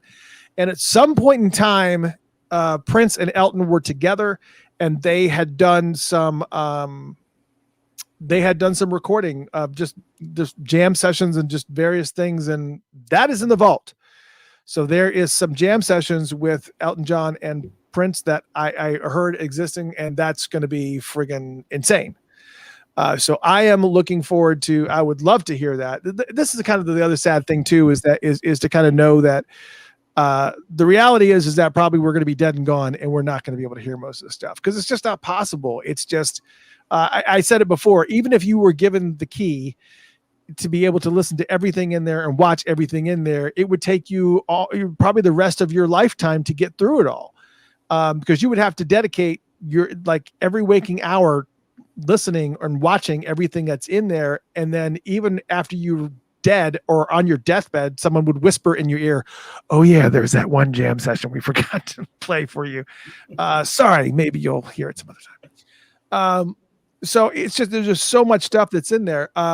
Also Dave Grohl from Foo Fighters, not 1, but 2 days worth of jam sessions where Prince asked Dave to come out to Paisley Park, and they did a jam session out there. And actually, maybe it wasn't Paisley Park. I think it was LA. But so Dave Grohl from the Foo Fighters was out there with Prince, and they did a huge, massive amount of, it was incredible. And Dave said it was an incredible jam session. They worked on a lot of different things. They played some Foo Fighters stuff. They played some Prince stuff, and they did random jam sessions. So that's pretty awesome too. Eric Leeds has also gone on record saying that there are tons of things that were in the, they would practice all day. So they would sit there for, an 18-hour day and just do an entire jam session, just playing endlessly. And so you think junk music was long, which is over an hour long. They had entire 16-hour sessions where they would just do jam sessions all the time, only stopping maybe to eat, maybe. So Eric Leeds has said that. Morris Hayes has said the same thing. There's so many jam sessions that have happened with random musicians that have come in there. We know that there's not necessarily jam sessions because this is not her thing, but Norah Jones and Prince got together many, many times during over the years to have little sessions. So there's so many different things that are buried in there. We did get one debunk saying that there was a bunch of material with Prince and Kendrick Lamar, and apparently where we had heard that story, that was debunked by Kendrick Lamar, because Kendrick said that he came just to hang out with Prince at Paisley Park, and he was asked to come on stage to perform Prince was playing an instrumental version of "What's My Name," and then Kendrick was rapping over it, and he obviously was not prepared because this was not Kendrick at his best, but he was kind of just rapping along, and that was really the only recorded session that there is of Kendrick Lamar and Prince. Somebody had said, "Oh no, they spent a lot of time, more than that, in the studio and did some stuff." That's not true. Apparently, Kendrick said that just didn't happen. We just didn't have time. I had to be somewhere, and it just didn't happen.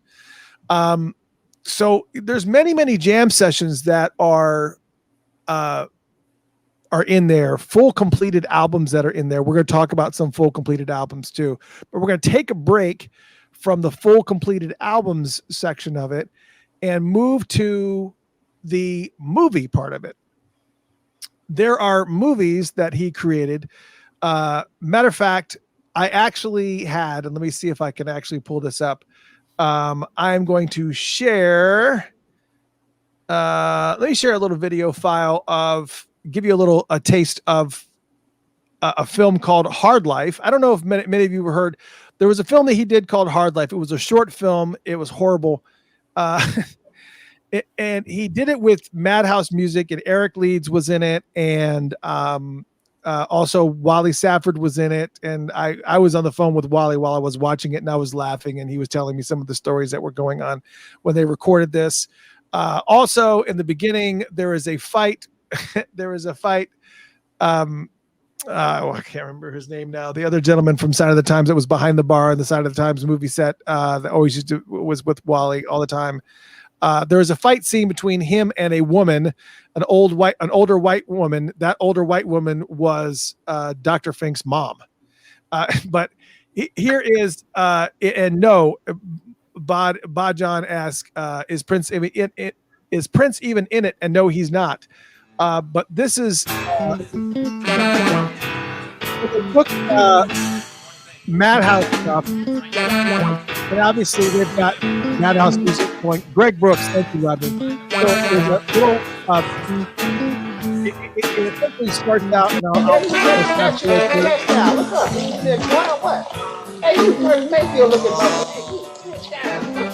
so there, there's scenes of them playing basketball, little weird things outside of. It's just this weird whole thing, and then again, this whole entire. If you have to shoot before you can leave.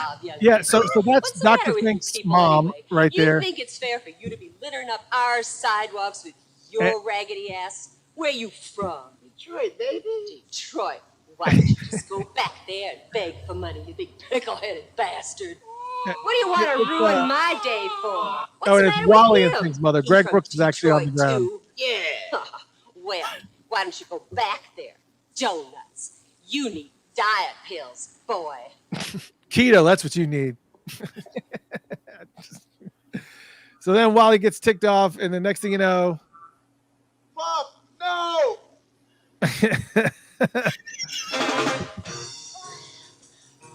so then they decide to play Madhouse's 7 for the fight scene. The fight scene between Wally and Fink's mom. And Bill Jones is in the video too.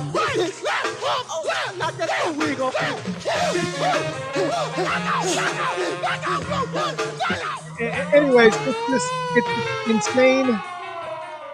It's just this insane, weird thing, and it's just. Come back and own this town. Okay, you guys, you're out of here. What?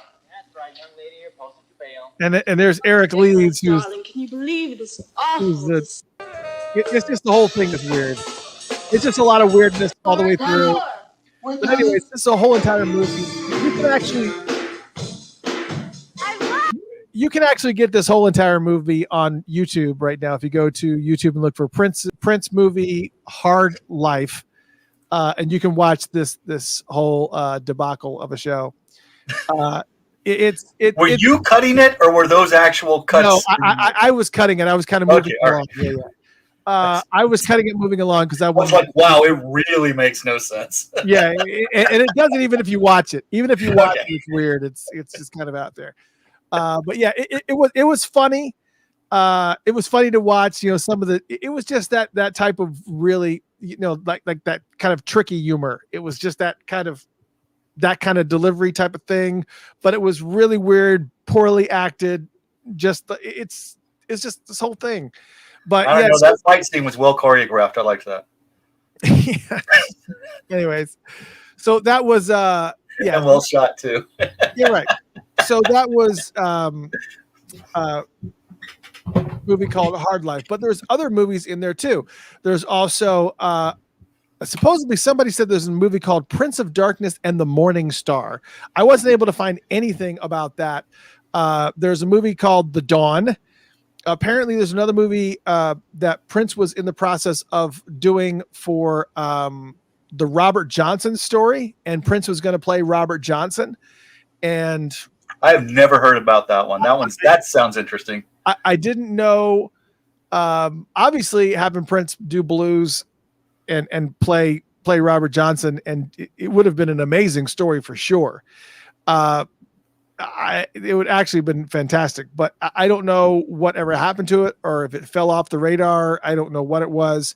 The Dawn was one that we are kind of familiar with. That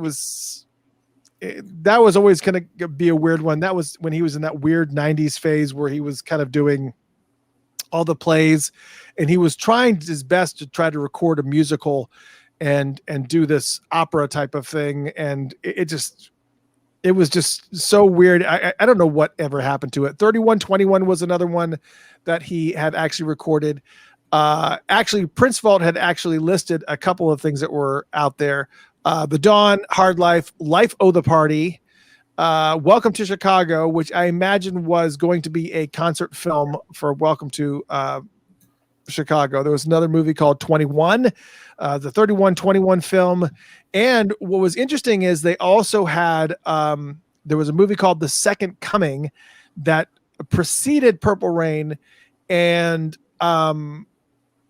looked kind of cool. It didn't, the only thing that's popped up online, and I don't know if anybody saw it coming or if anybody's ever seen the whole thing, but some snippets started appearing online. And this is the only snippet I could find, which literally was a 20-second snippet of The Second Coming, but it looked really, really cool. Again, it looked like around 1999 era, I would imagine, or maybe even earlier than that. But here's a little clip of that.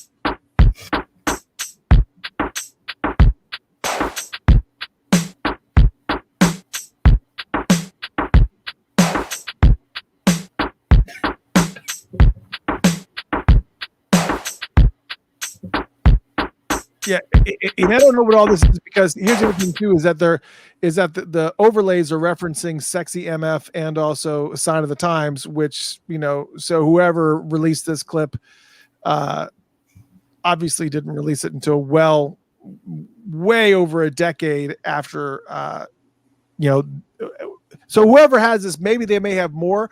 I would love to see this film, not because of the fact that it's going to have any type of cinematic value, other than the fact it looks like it would be really, really cool to kind of capture some of that vibe from that era, from that 83 to 84 type of realm. That it looked like it fell somewhere in that 82 to 84 window. And I would have loved to have seen that, both of which the clips that I just showed, especially for those who were either driving or in a place where they can't watch and you're listening on the radio. It's Prince. You can look up Prince movie Hard Life or Prince movie The Second Coming to see the snippet for Second Coming, but you also get the full 13 to 15 minute movie. The Hard Life is on YouTube. I don't know why it's still been able to exist up there. The estate seems to gotten a lot less picky about what's on there. And Rodney, thank you, Rodney. That clip that you just saw from The Second Coming, that was the original group before Vanity 6. That was the original group, the Hookers, that you saw in that clip. So yeah, there's a lot of cool stuff that's in there, and Jill Jones is in there, and yeah, it's pretty friggin' awesome. So that all being said, there's movies that are in there, like full blown movies that are in this vault that we've never seen, which is crazy to me. Depending and- on your definition of movie. Well, yes. Yeah, whatever, right? Plus, on top of that, there was a. Thanks, Aaron. That's awesome. So we're going to kind of go into a list of some of the things also that we can. There is the colorized version. Also, there's a colorized version of Under the Cherry Moon, because for whatever reason, I guess the colorized version. I saw somebody saying it was floating around. Somebody had seen it not on YouTube, but another one of the video places like Daily Motion or whatever. I don't know which one it was, but apparently there's another video place that someone's been airing the colorized version of Under the Cherry Moon. I don't know if it was the actual official one or if somebody took the time to colorize it because they had nothing better to do with their lives. I don't know. You would hope that's not the case, but dag nab, sometimes you see these things and it's like, do you not have a job? Anyways, so here's another thing too. We were talking about Apollonia 6. She also has a movie that she did for Prince. And Purple Rain. Now, Rodney, you may actually know the answer to this. Before Purple Rain, there was, and they were talking about this on Questlove Supreme also, that the before Purple Rain was Purple Rain, it was a movie called Dreams, which is one of the they got that title obviously from that dialogue that happens in the Lake Minnetonka scene. Is what do you dream about? That all being said, it used to be called Dreams, and it when Vanity was in the project, it was much darker. Apparently, it was according to what they said. There is a version of this. I don't know if I don't think it was filmed. I think the script existed for it for this movie Dreams, but the movie ends very, very differently. And apparently, Questlove has it. Questlove has the whole entire script for Dreams, and he says at the end, after Prince's dad kills himself, then Prince commits suicide. It's like this whole really dark. It's really, really dark, and obviously the Vanity edge to it. It was a lot more sexual than it was. So it was just darker and seedier. And then, of course, when Apollonia came, she kind of changed the whole face of the movie. But Dreams itself, as a script, is also in the vault. I would love to be able to see it, but I've never seen the script. But it's not that difficult to find it, from what I understand. And somebody said, "Yeah, you can find it. It's pretty easy to find." I was like, "I guess I'm just not looking. I'm not looking for it." I don't know that I want to read a script where Prince commits suicide at the end. That's a crappy ending, for sure. It's a crappy ending. Yeah, but it's anyway. much better when he gets shot and dances. Yeah. So we had also talked about the band that Prince was in. Let's talk about more things that were in the vault. The band that Prince was in with Andre Simone and who else was in the Rebels? Prince was in the band The Rebels. He didn't do lead vocals in The Rebels. I think he sang background most of the time, and it was but anyways, there's a whole entire album from The Rebels. You've probably heard us play tracks on this show from The Rebels before. It's rockier. It's really raw and rock, and it's not Prince on vocals. So a lot of times when we happen to slip it on the Funked Up, people are like, "That's not Prince. He's there. He's playing guitar. He's singing background vocals. It's fine." So yeah, it's yet another thing that's in there. There is a Sexy Drummer Funker is another album that is in the vault. Sexy Drummer Funker is a collection of drum solos by Sheila E. that is in the vault. I would have loved to hear that because I love Sheila E. and I love her drumming style and her sporadic. That's just it's Ronnie was saying that the on the dreams thing, that whole noose in the basement dream sequence, they kept that part in Purple Rain, but apparently Dream in the movie Dreams, in that script, he's actually in the noose. It becomes reality as opposed to just like this vision that just kind of goes in the goes in there. So there's a lot of different things in there. All right, let's talk about more things that are in there. The Flesh, the live jam sessions, we were talking about that. That was the Eric Leeds things from late 1985. That was when Eric Leeds and Prince and a bunch of different guys and stuff had actually gotten into I guess I need to pull this one down here too, because hold on a second. I wanted to make sure that I pull this one thing down here so I can actually play you a clip of this, because I don't know that many people have heard this song either. If I can somehow get clips of something, I'm going to try to play it so you just don't have to hear me talking and saying, hey, this is in here. Hey, this is in here. Kind of break it apart with actual audio from some stuff that I actually have. I do have clips from Rebels, but I was didn't break stuff down. So I just, me, I'm just not prepared sometimes. That's what it is. Anyways, yeah, so that's something else. That's The Flesh is a massive session. The Flesh was actually a project that Eric Leeds was asked by Prince to put together, and it was just a lot of jam sessions. And Eric Leeds loved The Flesh, as we all do. Sorry, it's keto brain. But anyways, he loved The Flesh. He was talking about the fact that he loved the construction of it. He loved the band aspect of it with the because he was pretty much out front. It was him doing a lot of work. And so when The Flesh got scrapped, and he was kind of a little bit upset by it, but it's a lot of live jam sessions. There's also some stuff from Stevie Nicks and Prince. They kind of randomly did some things together here and there that a lot of people aren't aware of. Purple Rain was supposed to be, it's just these weird things that end up in people's hands, and you're like, well, why did it end up there? This is a song called All Over You with Stevie Nicks and Prince. I'm gonna play a little bit of this.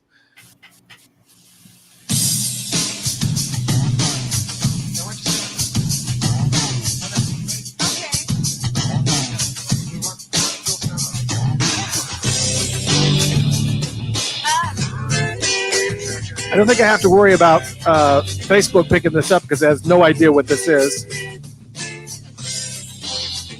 But this is Stevie Nicks and Prince by a song called All Over You. That's also in the vault. That may see the light of day at some point. I don't know.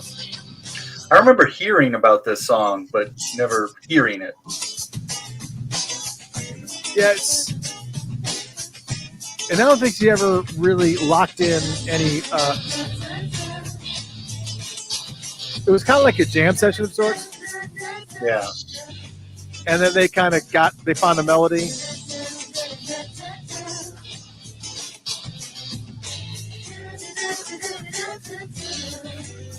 So anyway, so that is, so that is actually something else that's in the vault, is some work with Stevie Nicks and Prince. And it wasn't just that song. They actually did some collaborations on quite a bit of things. They did a duet project together. It was untitled, but there is a whole entire project with Prince and Stevie Nicks. Dream Factory. Obviously, we've talked about Dream Factory many times in this show. That album is in there in a finished, the last iteration that was done of Dream Factory is also in there from, and it's an album that was done in 1986. We all know about Camille. Camille was the fast-paced. Well, Camille is the higher pitched voice that he does with Housequake and If I Was Your Girlfriend, And he took all of those songs at one point in time were all collectively put together on an album called Camille. And of course, Camille never came to fruition. So all those songs kind of got spread out and put onto various albums, Sign of the Times, Black Album, here and there. So, it is what it is.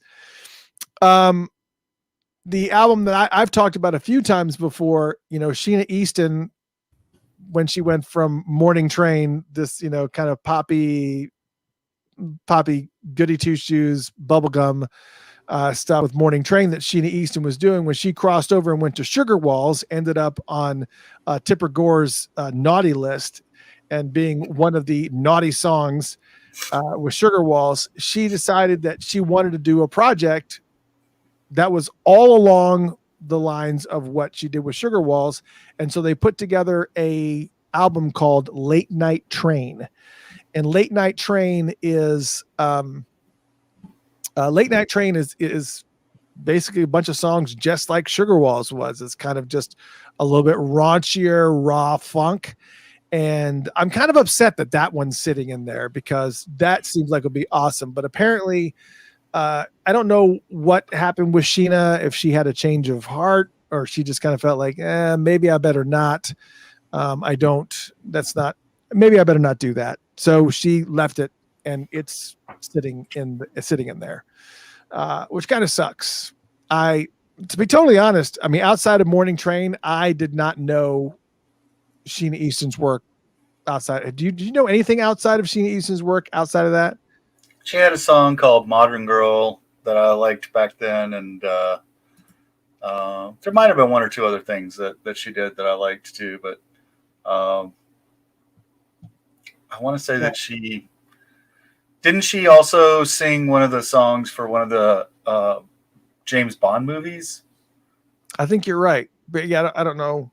Yeah, so there's tons of stuff that are out there for sure, but that entire album called Late Night Train, that was it. For Your Eyes Only, that was it. Oh yeah, that's right. For Your Eyes Only, that's right. Obviously, Madhouse, we're familiar with Madhouse 8, we're familiar with Madhouse 16, but there's a third Madhouse album that a lot of people are not aware of. There's a third Madhouse album that a lot of people are not aware of called Madhouse 24. It's definitely a little bit different. You have some of those tracks though, right? I absolutely do have some of those tracks. I was going to say, I've got some of those. Yeah. And they were titled a little bit differently too. They were, I'm trying to find out. They weren't necessarily numbered, if I remember correctly, or they were. No. Yeah, there were. There were some that were, but they were called like A Girl and Her Dog or something like that. Yeah. And let me see if I can pull up. Apparently, I'm not. I don't. I must have tucked them away in a folder. Scared that some of this stuff would show up. I don't understand where I must have tucked away some of this stuff, but there was a bunch of them. Madhouse 24 was not quite as situated as with Madhouse 8. The songs were 1, 2, 3, 4, 5, 6, 7, 8. And same thing with 16, 8 through 16. But with 24, for whatever reason, some of the songs were kind of merged together. So it was like 17, 18, A Girl and Her Dog, or something like that. So that's, all being said, great stuff. And you can find all different types of tracks that are out there online for that. But that also album's out there too. There's also an album from Sheila E. that she recorded in 1989. So this was pretty much at the height, not really at the height. Her height was pretty much in 85, 86, somewhere in up until 88, I would say. But she did this really a great album in 1989 that is in there. I don't know what's on there, but it is shelved. And so it's untitled, but it's an album from Sheila E. that's in there. There is also, because he did the work on the Batman soundtrack, there is a bat suit from the Batman movie, a replica bat suit that was designed in the era of Michael Keaton's version of Batman, built to scale. So it is a Batman outfit, just like the one that Michael Keaton wore in the movie. It's exact replica, and it's in a purple finish. So we're kind of going outside of music and video here, that there is a bat suit that is back there that is a purple bat suit, full-blown purple bat suit, that is in the vault. You know what's surprising is that has never been I would love to see pictures of that. That'd be pretty awesome. You have to wonder if Prince ever like maybe when nobody was looking, like tried it on. Like he maybe walked around Paisley Park in a purple. I could see Prince dressed up in this purple latex Batman suit, jumping out from behind a corner and going, "Rah, I'm Batman." Somebody come walking around a corner trying to eat a pancake, and then he just jumps out from underneath the counter. "Blah, I'm Batman." I don't know. I'm just it's a hopeful thought. But speaking of the Batman whole era, there's an entire Bat Dance project. There's an insane amount of remixes and other expanded versions featuring Roxette as Catwoman. Yes, Roxette. That Roxette. The what was the big song from Roxette? What was the name of that song? Roxette song. What was the name of that friggin' song? Yeah, it's one, like if you hear it, you know it. Yeah. Listen to your heart. Listen to your heart. Is that? Yeah, that's one of them, I guess. It must have been love. Obviously, that's a it must have been love. Anyways, there's a bunch of remixes with the look. That was it. What was it? What was it? How did that go? I can hear it in my head, but I can't reproduce it. Hold on, let me see if we can let me see if I can unmute this and see if I can get Grammarly helps make your Oh, Grammarly. Hey, Grammarly. No matter where you are. I love my Grammarly. I do too. Oh yeah. I love my Grammarly's pork chops. Can you hear that? Yeah. Yeah. So yeah, that's Roxette. Yep, that song. That's it. I hated that song. Not Roxanne, the Roxette song. Yeah, I didn't like that song either. It drove me crazy. Yeah, so there's a bunch of remixes and expanded versions of. So I mean, there's some really obvious reasons why some of this stuff is still in the vault. So there's some things that there's a reason why they're there. and there's other things. I don't know. Still, that sounds interesting. You know, it would be. Yeah, I mean, yeah, but some of these remixes and expanded versions, there's just like kind of all over. And as far as like remixes and stuff, there's also a house album that's in there that features Apollonia. So if we could ever get Apollonia on the show, I would love for her to talk to us about the house album that is tucked away in there. So, because I can't really think of a bunch of house stuff that Prince has ever done. I know people have done remixes. I mean, obviously you have the song Loose. 1, 2, 3, 4. So there's some house kind of stuff that's really out there. But the album Corporate World, by the time that's in the vault, it eventually became the Pandemonium album, but there was still a ton of songs that were on Corporate World that have not seen the light of day. I mean, including the title track, which I actually can play a little clip of right here. Corporate World. Listen, world. I'm sick of not knowing the future. Obviously, Morris. I want to know if there's going to be a world left in which my children can play.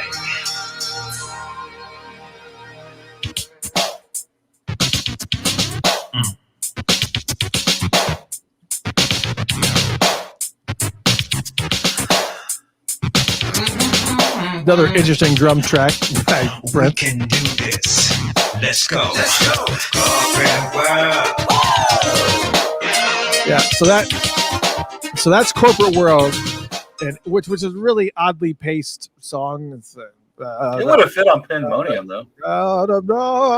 most of it did. It either ended up on Pandemonium or it ended up, or some of the tracks ended up on Graffiti Bridge soundtrack, and some of the songs ended up on Pandemonium.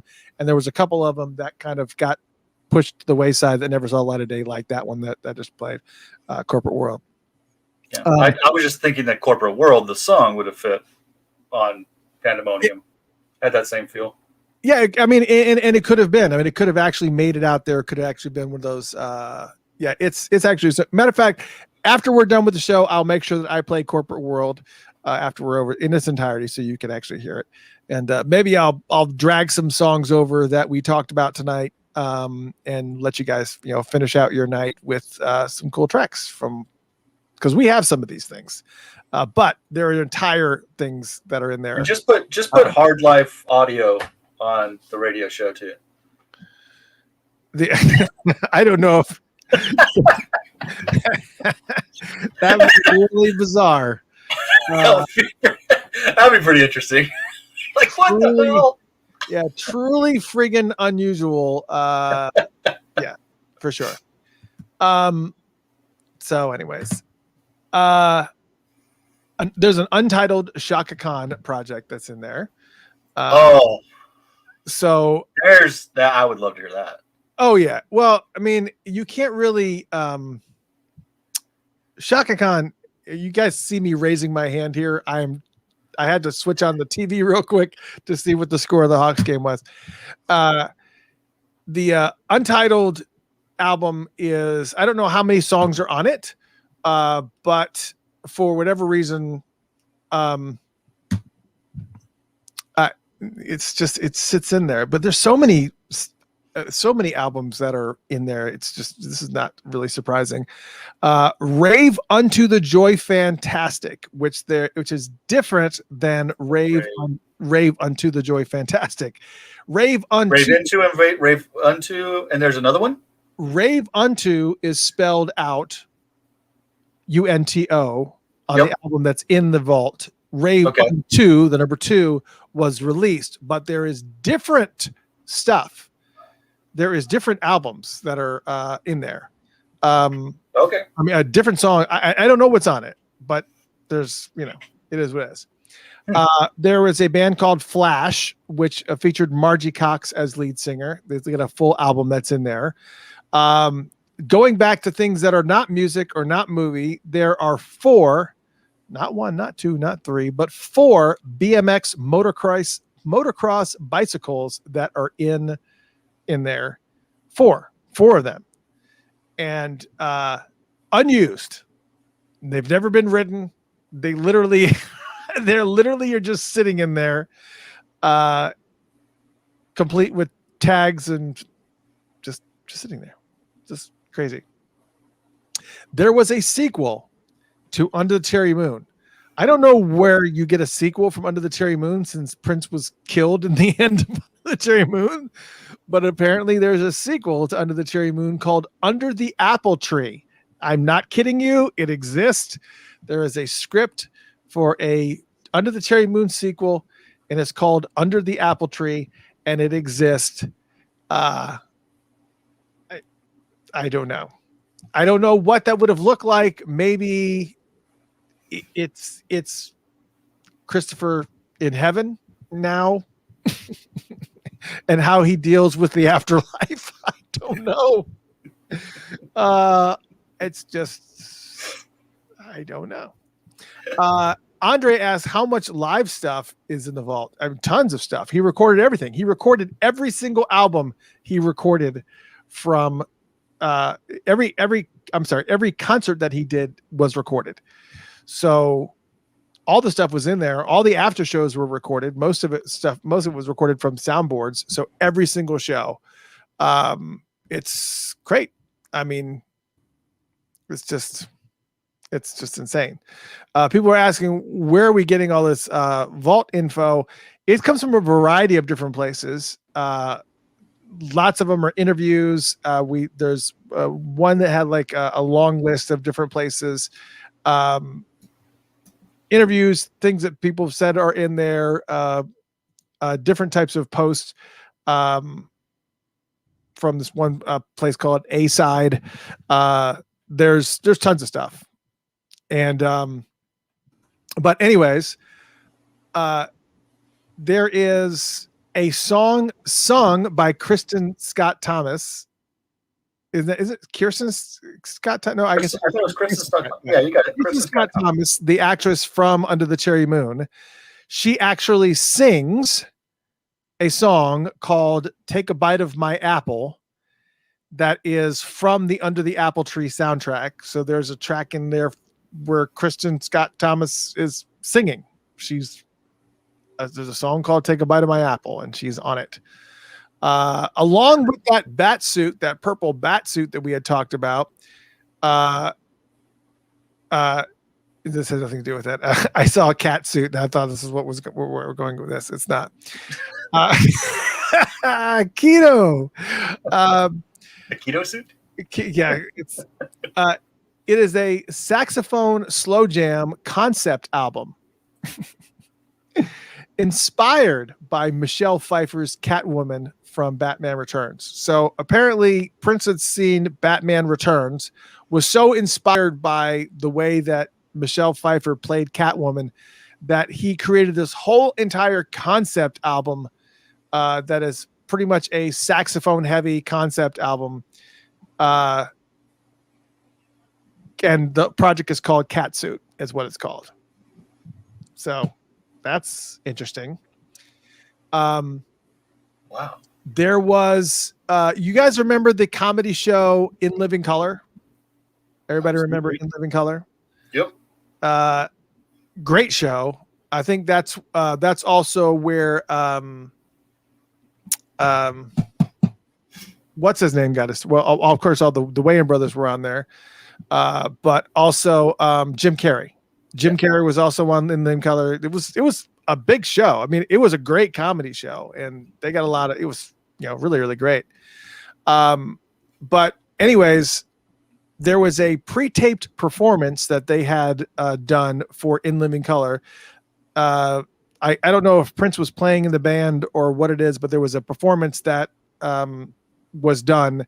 Cat Glover was on lead vocals, but it never aired. So it was something that they had that was meant for In Living Color. It's sitting in there also.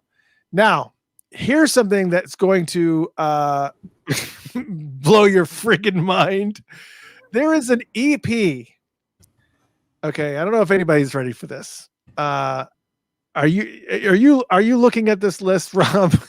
Which list are you? Because you don't have to look at the list because it's better it's better for your shock value to hear this as well. It's different from what I think you were. Okay, no, I'm not.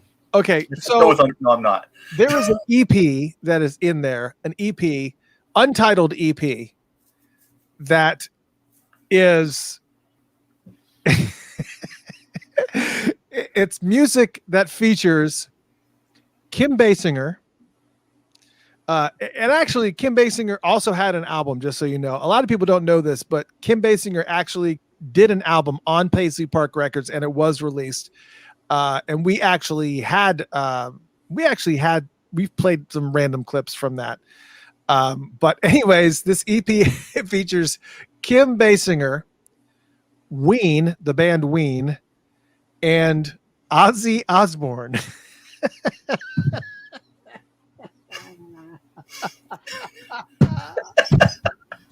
Actually, it's more fun to watch your reaction. I just don't even. I just don't even know how that fits together. I don't know. I don't know how it fits together. How do you put Kim Basinger, actress, Ween, basically a I don't know how to even explain Ween, and Ozzy Osbourne. How do you put them together? All three of these. Anyways, there's an EP that features the three of them. So figure that out. There is a Yeah. there was an image that was created for an album that Prince was going to do called Teal, Teal, Teal. But then Prince moved to the symbol. So I guess it had something to do with, it was going to be like a Prince project, but then when he moved to the symbol, he scrapped it. But it was an album that was called Teal. And nobody knows if there's any type of, I don't even think even Prince Vault mentions Teal. I don't know if they do or not. We'll have to look and see. No, not even Prince Vault mentions Teal, but there is I don't know. It's a shelved album, and then of course when Prince went to the symbol, it didn't it just went away. And there was this is kind of interesting too, because part of this was there was music to it.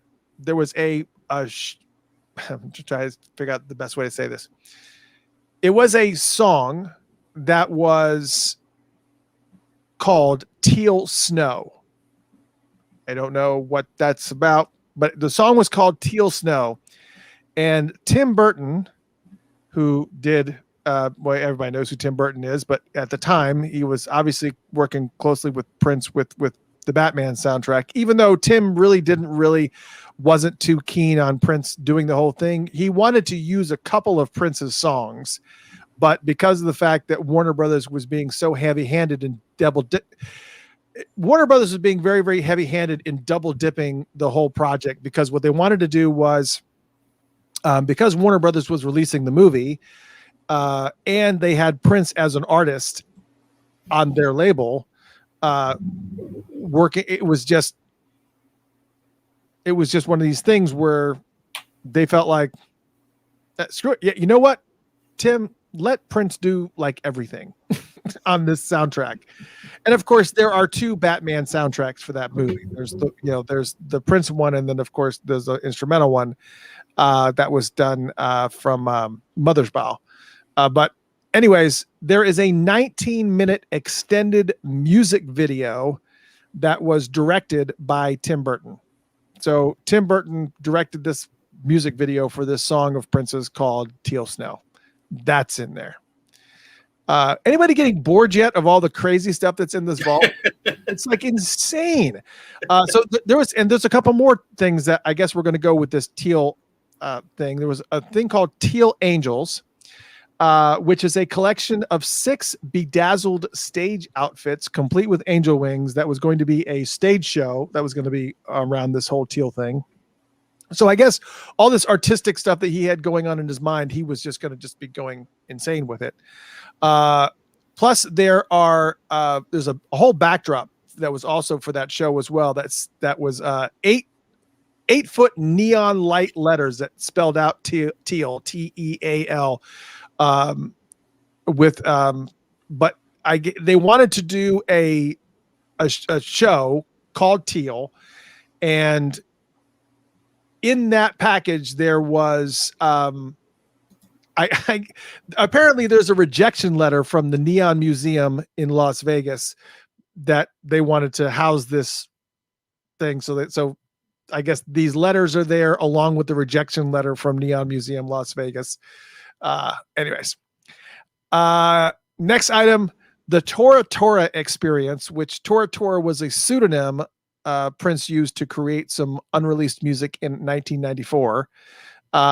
It's pretty crazy that's in there too. This is interesting. I would love to see this.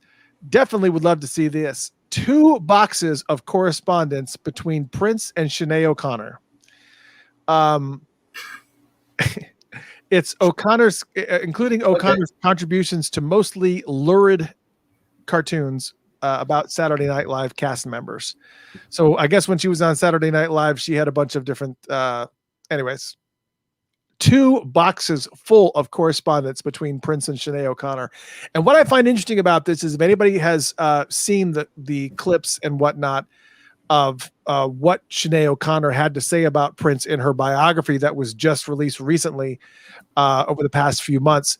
I actually went to the bookstore about a month ago and picked it up and flipped to the section, because it's not that big of a book, but I flipped to the section about Prince, and all she did was talk about how Prince terrorized her and how Prince took her in a car and locked her in the house and wouldn't let her escape. It was like all this stuff that he was like terrorizing her.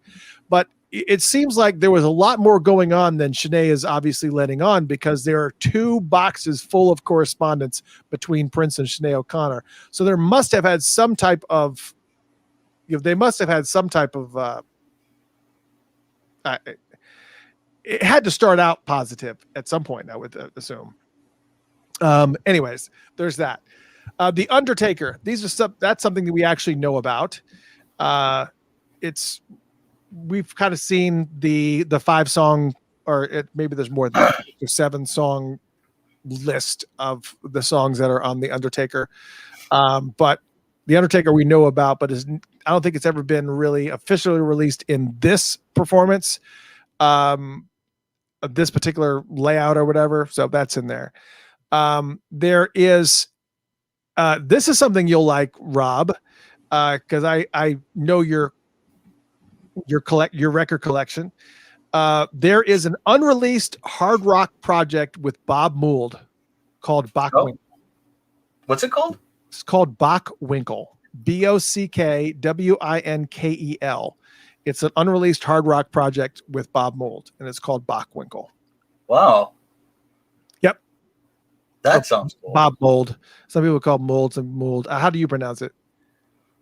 I don't usually say his name out loud. I think I said Bob Mould. I'm afraid if I say it out loud, he'll appear. No. Yes. Yeah. For those who don't know who, but yeah, he's done a lot of solo work, but he's also worked with the band Husker Du and Sugar. Some of those Sugar albums are great. Yeah. Yeah. He's Husker Du. Yeah. There is a documentary film that is narrated. It's a documentary about Coco Beware. I don't even know what that is. That's narrated by Morris Day. He also had recorded an acoustic album in 1994 called Heart. Prince, not Morris Day. So there's another acoustic album that's in there. So that's pretty awesome. Andre, this goes back to your question about the live albums. There are multiple live album sets that are on there between that were recorded on tours between 1987 and 1993, which includes the Sign of the Times tour, the Love Sexy tour, the Nude tour, the Diamonds and Pearls tour, and Act 1 and Act 2. And it's a multiple disc live album set that was going to be released. So he essentially was going to have this massive live box called Live that was going to be covering all these shows from 1987 to 1983. Speaking of which, he also had one called The Live Experience, which was a live album that was recorded in 1995 at Glam Slam in Miami Beach on the Prince's 37th birthday. And that was another one that's going to be released. So I think I might have a bootleg. I think I have a bootleg of that. Do you really? I think so. I'm gonna have to look. All my CDs are packaged up. Yeah. And I see people talk. I mean, Paul here is saying that The Undertaker was released on Laserdisc. Yeah, it was. The video, the actually whole movie of Undertaker, you can find on YouTube. But I guess there's something about this particular collection that is obviously out there. So it's pretty cool stuff. Then there was a period of time where he actually, this is also interesting too. He has a Transformers themed concept album called Pure Energon that he did with the Information Society. Remember the song Pure Energy? He apparently did an entire concept album with that band, Information Society, called Pure Energon. And he also has an entire techno album that he recorded in 1995 called New World. God bless. There's just so much shenanigans. It's unreal how much stuff is in here. Do you guys want me to keep going? I mean, I kind of feel like I'm just like rambling off this stuff, and you guys are like, yeah. Is everybody? I was looking up Coco Beware. He was a wrestler who used to go into the ring with a bird, like I don't know what kind of bird it is, an exotic bird. And he used to go in to the theme of the times, the bird. So when he go into the ring, they play the bird, and he'd come out there with his cockatoo. It's not a cockatoo. I don't know what kind of bird it is. But anyway, you know, one of those big fancy. Here, let me just show you a picture.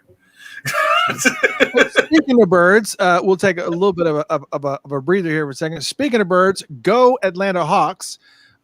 They have Trey Young is pretty much on the bench because of his ankle, resting it, and the rest of the team is taking over. They are leading this. I don't know if it's in the fourth or not, but they're ahead 22 points here. So this is great for them to actually. This is great. Go Hawks. Speaking of birds and whatnot. I'm going to share this now. Yeah. Oh, there you go. That's Coco Beware right there. There's lots of pictures of him. Yeah, he's retired now, but that was his thing, man. He went in there with. You know who else is retired? T.C. Ellis. Oh yeah. For those who don't know, Rob and I, we had an apartment on Cheshire Bridge, and we actually had a wrestler that lived with us for a period of time, and he was in the actual.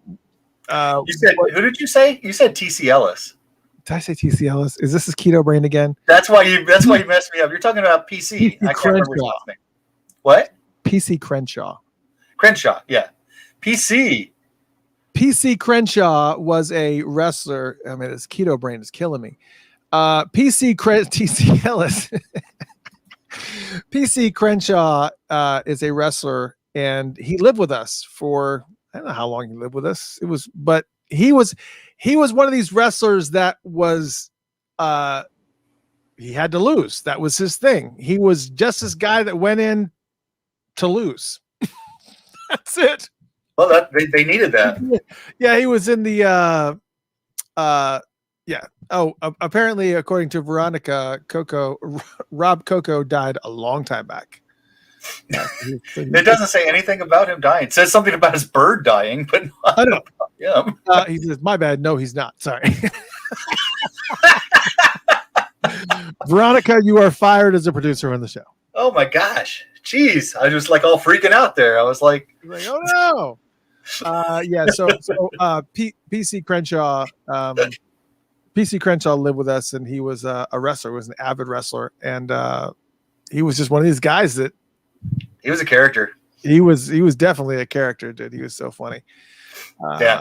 Anyways, I don't know how he ended up living with us. I don't even remember I don't remember that either. I don't remember how he. Are you sure he didn't just live with you? Because I don't remember that at all. Well, it may have been. Yeah, you may have gone on to another apartment. I think I might have moved out. Yeah, you may have. I hadn't been evicted yet, so he's staying with us for a period of time. All right, let's get back to the vault. Do you know what?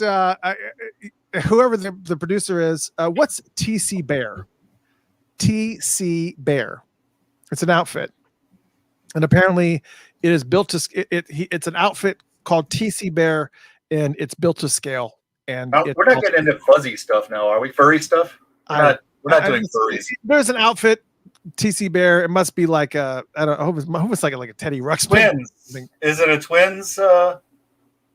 Twin City Bear. Is that what? Yeah, for the Minnesota Twins. Maybe that's what it is. Twin City Bear outfit. Yeah. Okay. Yeah. I'm in Atlanta. He's in Arizona, so he's their mascot, or was their mascot. So just like they fired him in 2019. The Vault, Old Friends for Sale, was released as you know. That was part of trying to get out of his contractual obligation with Warner Brothers during a period of time.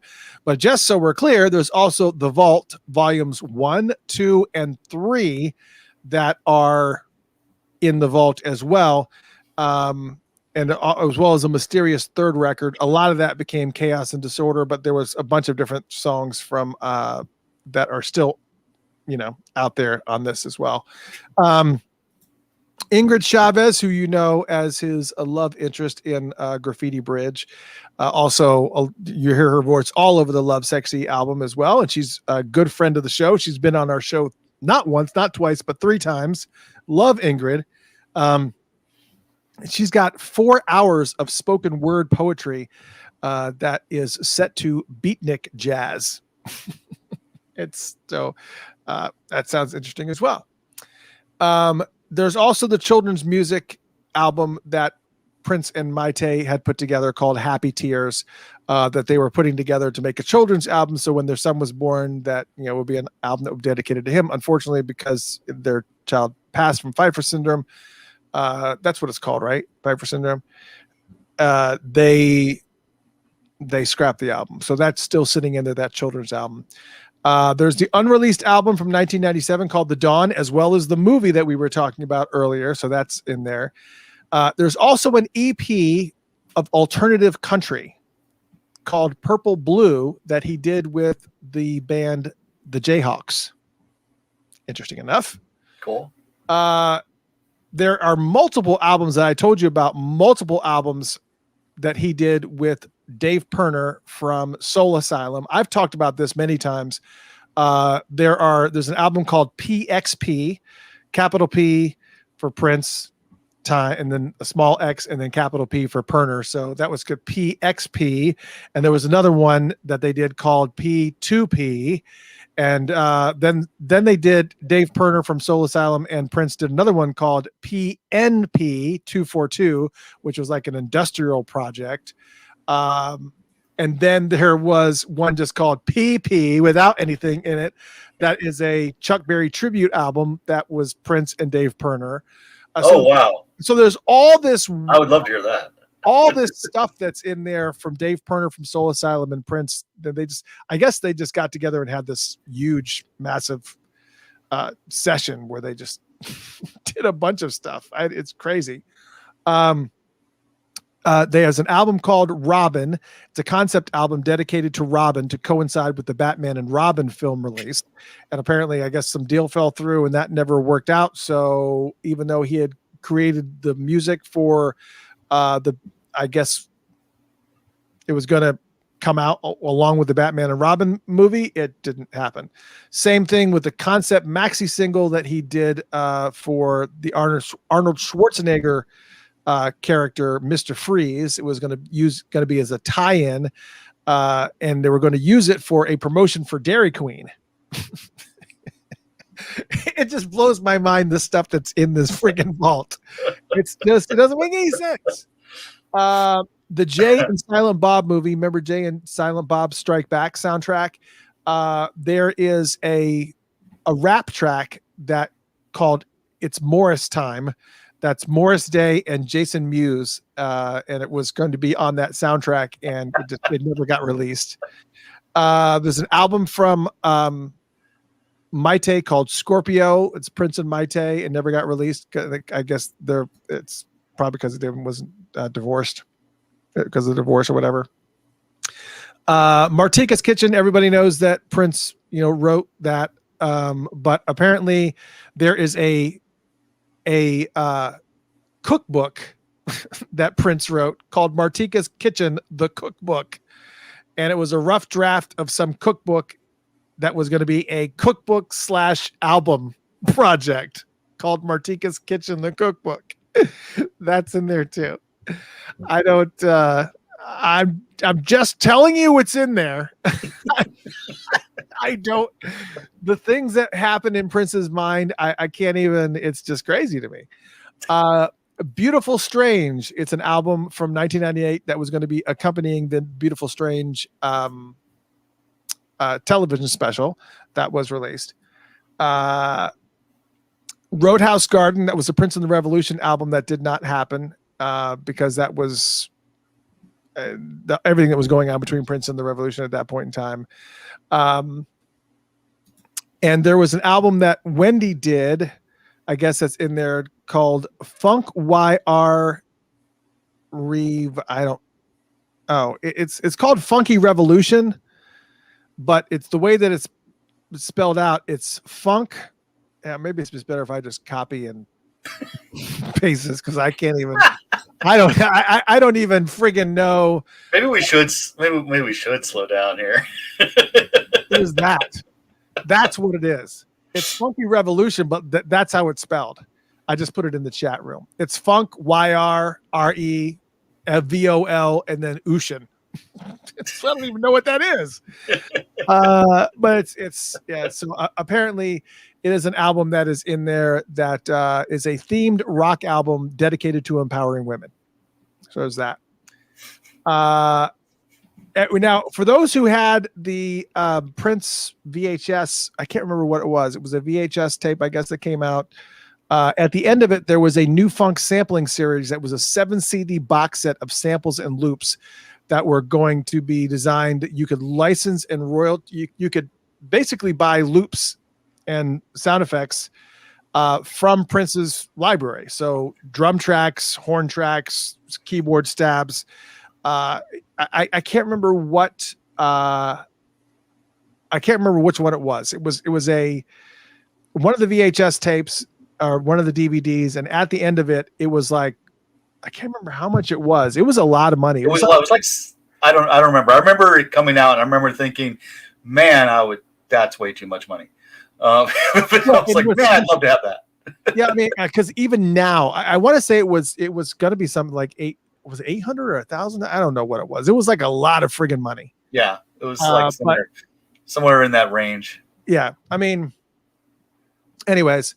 There was a bunch of Crystal Ball stuff that was in there too. There was a DVD project of a bunch of music videos for the Crystal Ball albums, because there was not only was Crystal Ball an album that we all know and love as well, well, the original version that we know and love, and the original version that y'all got 190, whatever it was. But there was also Crystal Ball 2, Crystal Ball 3, and Crystal Ball 4. So there were tons of crystal balls that were planned for, a bunch of outtakes that were supposed to be happening for this album as well. So, all those albums. So all those. When Two Are in Love, the ballads of Prince. It was a collection of slow jams or romantic ballads from Prince that was supposed to come out. It was like just a greatest hits, a greatest slow jams type of thing. Essentially, is what it was. That never happened. It was an album, and I don't know why this is in here, but there's an album from Neil Young in here. It's an album called Homegrown. So there is an album from Neil Young. The rock legend Neil Young has an album called Homegrown that is in Prince's vault. I don't know why it's in Prince's vault. I assume maybe he recorded it at Paisley Park and then couldn't pay for the studio time. I don't know. But I don't know why this album is in there. It seems very unlikely, right? But for whatever reason, Neil Young has an album inside Prince's vault called Homegrown. Weird. Now, here's something that is also kind of weird too. There is a song that Prince and Michael Jackson did together. You guys aware of this? Yes, it exists. It's called Unity for the number 4, the people. Unity for the people, and they did it for charity. But then Michael Jackson went off the deep end, somewhere in that massive deep end window. It's a pretty wide time frame.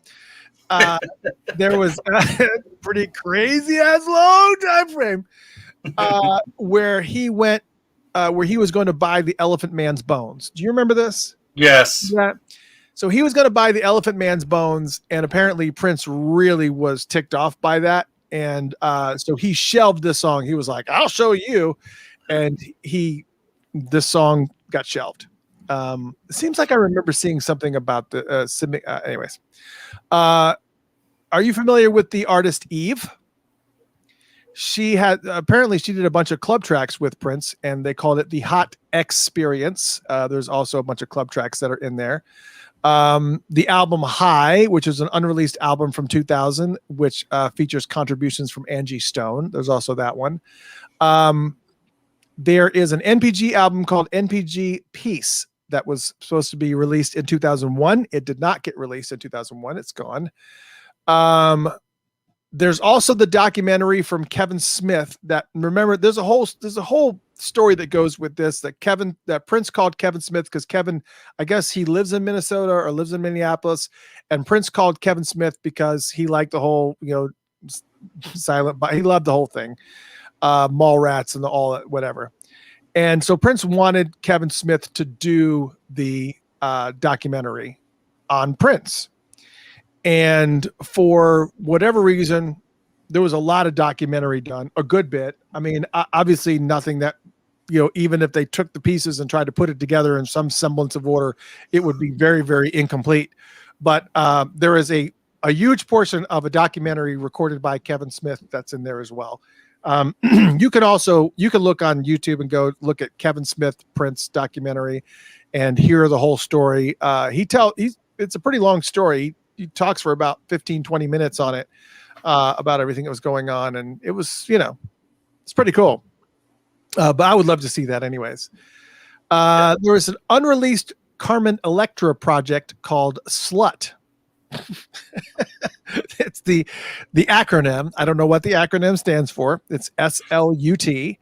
But it was Carmen Electra project. I guess maybe it was shelved because it was based on the success of the first album. I don't know. Oh my God. April says, I wonder if they will find homemade sex tapes. I'm sure that they will. Or they probably know about it, because here's the other thing too. That was something else that Prince was, his lovers have been said before that he loved to record sometimes. So they exist. It exists. I'm telling you, it exists. All right. Oh my God. I've read ahead, and let me just go ahead and just say it. Purple Rain 2, The Purpling.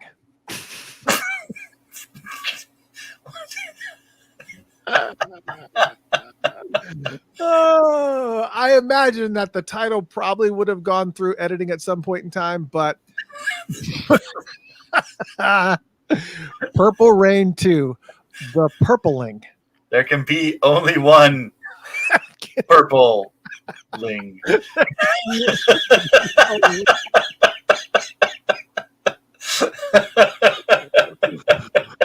Oh my God. All right, let me see if I can get back on this. Okay. I gotta shake it out. Shake it off. The purpling. Okay. If there's a few unreleased albums in there, Madrid to Chicago, we've heard some excerpts off of that.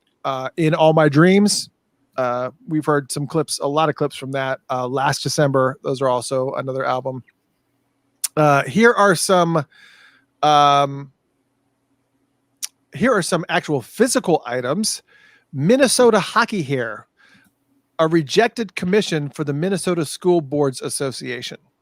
Apparently, I don't even know what that means. I thought you were about to explain it to me. No, man. Apparently they wanted to commission. They obviously wanted to do some type of commission for the Minnesota School Boards Association, for something that was a project that was going to be titled Minnesota Hockey Hair. I don't know what that would have been, but apparently the letter for their rejection, he kept those two apparently. I don't know. There's 47 pairs of high heel ankle boots, and they're all tagged with a little tag on that says for the Bata Museum, BATA. What is the Bata Museum? Does anybody want to look that up? BATA Museum. But there's 47 pairs of high heel ankle boots, and it says tagged for the Bottom Museum. Now, It's a shoe museum. well, now, yeah. Here's the other thing too, though. They created that shoe Why museum. can't we look it up? Here's the other thing. The reason why I'm saying this is because the shoe museum now it does exist. It's a Prince shoe museum. Remember, they had that whole expo or whatever that they did just recently, a couple months ago, right? Or no, maybe it was longer than that. But anyways, so there's that. There was a coffee table book that was curated by Prince that featured photos of purple outfits, and the coffee table book was called Purple. So there's that. There's that. That would have happened after the purpling. Right, exactly. There is a bike helmet. It is a Union Cycliste International approved competition level motocross bicycle helmet painted matte purple with the inscription "Too Fast, Too Furious" on back in sparkling gold letters. There you go. There is a Bat Dance 20th anniversary Nike Plus remix for runners. So I guess it's a type of shoe that featured some type of bat, maybe a bat logo or something on it. It's all right. We're almost at the end of this list here. So the Chocolate Invasion, a lot of people didn't know this. That was an album that was released in the MPG Music Club, but originally the Chocolate Invasion was going to be a 7 CD box set. So there's that. Here's something that you'll like, Rob. You probably like a lot of this stuff, but yet again, like the weird, strange album from Neil Young called Homegrown that's in Prince's vault. David Bowie also has an album in Prince's vault called Toy. Wow. It's pretty amazing. I would love to hear a David Bowie album that has Prince's fingerprints on it. Are you friggin' kidding me? Yeah. All day, every day, I would listen to that. Oh my God. There is a climate change party album inspired by Marvin Gaye's Mercy, Mercy Me called 2999 What's Going On. I don't know what that's about.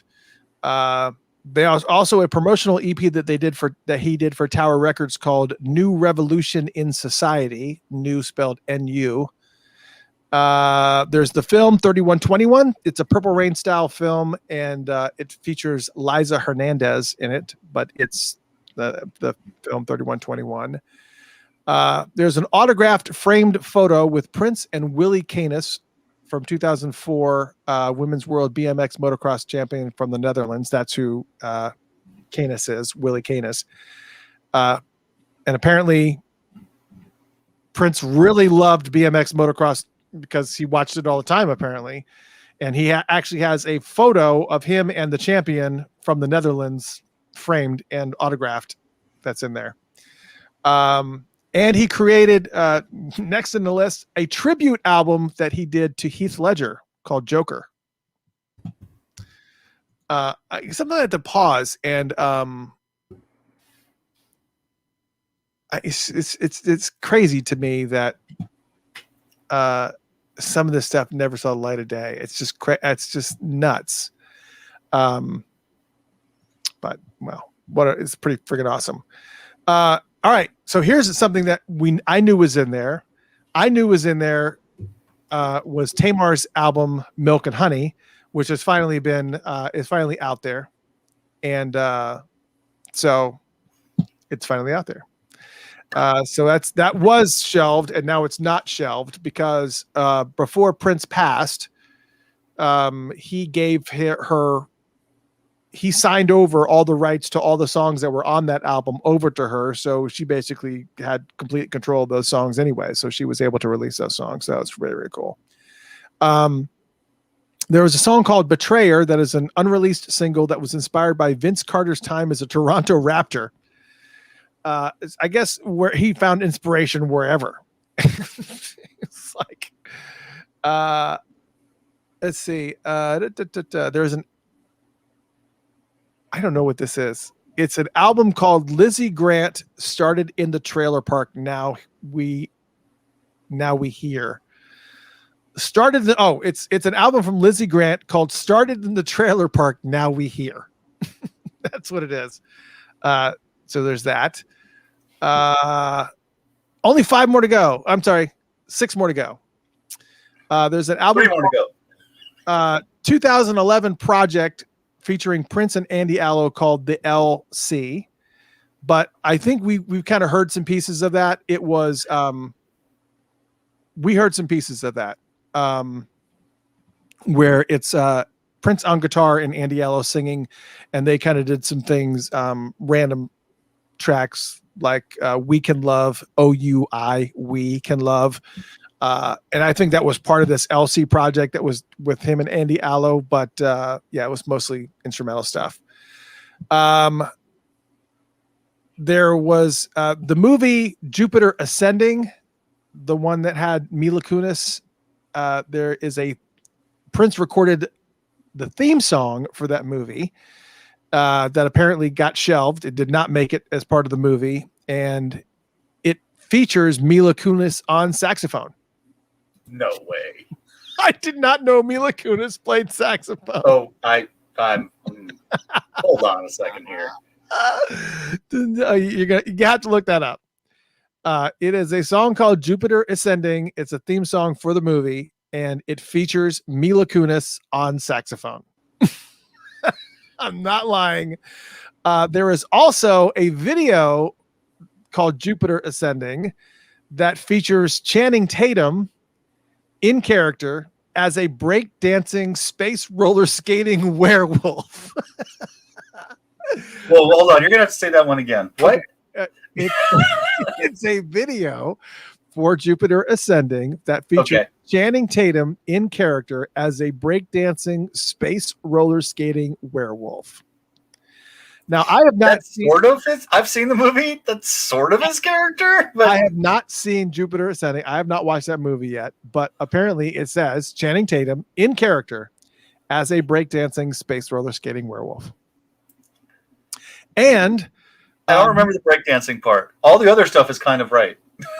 Weirdly enough. And that movie's so strange. And Prince also wrote the music to accompany the video game that was supposed to go to the Jupiter Ascending. It was supposed to be a video game for Jupiter Ascending. So there was supposed to be not only the film, but a video game as well. And Prince wrote the soundtrack for it, and it just never happened. So it's sitting there. It's sitting there. Then one we actually got, Purple Rain 30th Anniversary Deluxe Edition, remastered and expanded version of Purple Rain. We actually got that, so it's no longer shelved. And the last item I have for you, the things that we know that are in the vault, the last one, a collection of songs that Prince wrote for Jared Leto, including a focus track called Thirsty, and that collection of songs is called Joker 2. Interesting. So that is a long list. So isn't Jared Leto the one who is the leader for the band leader for 30 Seconds to Mars? Yes. Okay. And his Joker is actually really good. I don't really mind his Joker that much. Because he was in the Suicide Squad, the first Suicide Squad movie, not the one that's coming out. The one that's coming out looks amazing. But have you seen the preview to Suicide Squad, the new one that's coming? The new one? No, I haven't seen it yet. Holy crap. Go as soon as we get off, you have to go find this preview because it looks friggin' incredible. It's got Idris Elba in it. It's got it's insane. It's just got an insane cast. I love Idris Elba. Also got not Dwayne Johnson, but the other wrestler that's made it big now as an actor. I know who you're talking about. I can't think of his name. Yeah, the guy, he was also in Cock Blockers and yes. Yeah, I can't think of his name right now. I can't think of his name either, but yeah, I know you're talking about. So he's in it. We know. You guys will just have to figure it out. We got it. Everybody knows. So, and I'm sure they'll tell us I'm working on a keto brain now. John Cena, thank you. Thank you, Paul. John Cena, yes, that's it. He was actually. I was impressed with his acting in Cockblockers. I thought he was actually pretty good. Yeah, he's actually really funny, especially He is. Yeah, he is. that that beer bong scene. He's always just trying to figure out exactly what lengths people are going to go to kind of prove that they're a good actor. Okay, I'll put a beer bong tube up. Never mind. But anyway, so I hope you guys learned something about this list of stuff that's actually in the vault. There's tons of things that are in there. Not only the stuff that we already kind of know. There's a bunch of the jam sessions between Stevie Wonder and I mean all this stuff that's in there that we know. All the recordings of all the live shows, all the videos of the live shows, some of which were actually done in very, very high quality. I'm very, some of the stuff, not really too, I mean, out of all those things, what are some items that out of all the stuff that I named that you are really interested in hearing or checking out? David Toy album is obviously the top of my list for which one? The David Bowie album? The David Bowie album. I need to hear that. Well, yeah. And the fact that I'm not a Neil Young fan, but if Neil Young did an album with Prince, I kind of want to hear it. I kind of need to hear Neil Young and Prince do something together. I definitely the Bowie album. I'm kind of interested in seeing some of the video projects just because I can't imagine what they would be like. I mean, any video thing that ever came out of Prince's mind was Jaden is back. Yes. So everybody wave to Jaden. Yeah, I saw Jolie's in here too, unless that's you using her account. The Chuck Berry album that yes, that he Dave did Pirner. With Dave Pirner. That sounds interesting. Any of the live stuff and the jams and stuff, and there was that rehearsal stuff that came out from the tour we went to in '88. The Love Sexy, the lives, the rehearsals, yeah. And I really liked listening to that because you really got a sense about what it was like to be there and how the songs got put together. So any kind of that stuff would be amazing. Oh, I agree with you, Robin. I would love to have the Batman suit. Oh, you just want to see it? No, I want the Batman suit. If it was designed to fit Prince, then nobody here would be able to fit into it. Jolie May's in the house. This is my. You guys never see Jolie. This is my. This is my middle one right here. This is Jolie. You guys never get to see Joe. All right, we got to go full screen so you can actually see Joe. This is my other daughter Jolie, and then of course Jaden is over. You saw Jaden come in, but yeah. So see this is why I have a gun. So she looks a lot different the last time I saw her. I think I saw her I can't hear them. 12 years ago. That was okay. That was good too. She said 10 years ago. Yeah, because I can hear you guys there, but all right. Thanks, stop. Bye. Thanks again for the Starbucks. Appreciate that. Yeah, so drank half of it. Jaden drank half. Yeah, Jaden drank half. I know. What? Jaden snuck in and she was just like, right. Yeah. Yeah. So for me to drink. Yeah, it's crazy. April says, can we start the show on Clubhouse? There was so many Prince stories from people that has worked with him. Maite stopped in Sunday on 365. Would love for you to interview Sue-Ann. I would love to interview Sue-Ann Carwell. Absolutely. You just let me know. I mean, if I don't know when the April, when is this? I'll interview Sue-Ann all day long. Absolutely. Sue Ann's got if anybody's got stories, Sue Ann's got tons of stories for sure. Absolutely. Yes, April, you know how to reach me. I think you have my cell phone too, I think. But anyways, oh yeah, you guys wanted Rob's social. Hold on a second. And Cammy, yes, I'll get you his address. And Rob, your birthday gift, again, I ordered it on June 7th. I thought, but after some check, apparently it had not left. And the place that I ordered it from was just like, oh, you wanted to send it then? I was like, yeah. I kind of was trying to get ahead of the game. But you actually wanted us to send you the thing you ordered. Oh, jeez.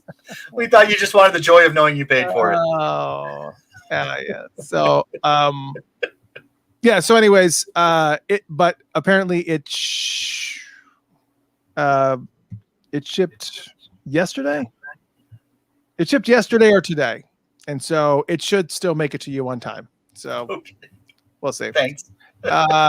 Hey, Damien said, love the Brown Mark interview too. Oh, thank you, Damien. Appreciate that. And actually, what's cool about the Brown Mark interview is that pretty much a lot of the quotes that you see from Brown Mark in Dwayne Tudall's book, which is this amazing book right here.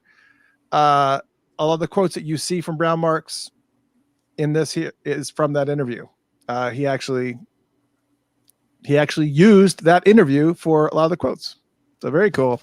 I was very happy. And I told him, I said, I've got to get you all the Ingrid Chavez interviews because I asked a lot of questions regarding that whole period of time between Love Sexy and the Black Album and the cancellation of the Black Album and how she felt about being responsible for the cancellation of the Black Album. And she was like surprised by that question. Like she had never been asked that question. I was like, how did you feel about being the person that actually got,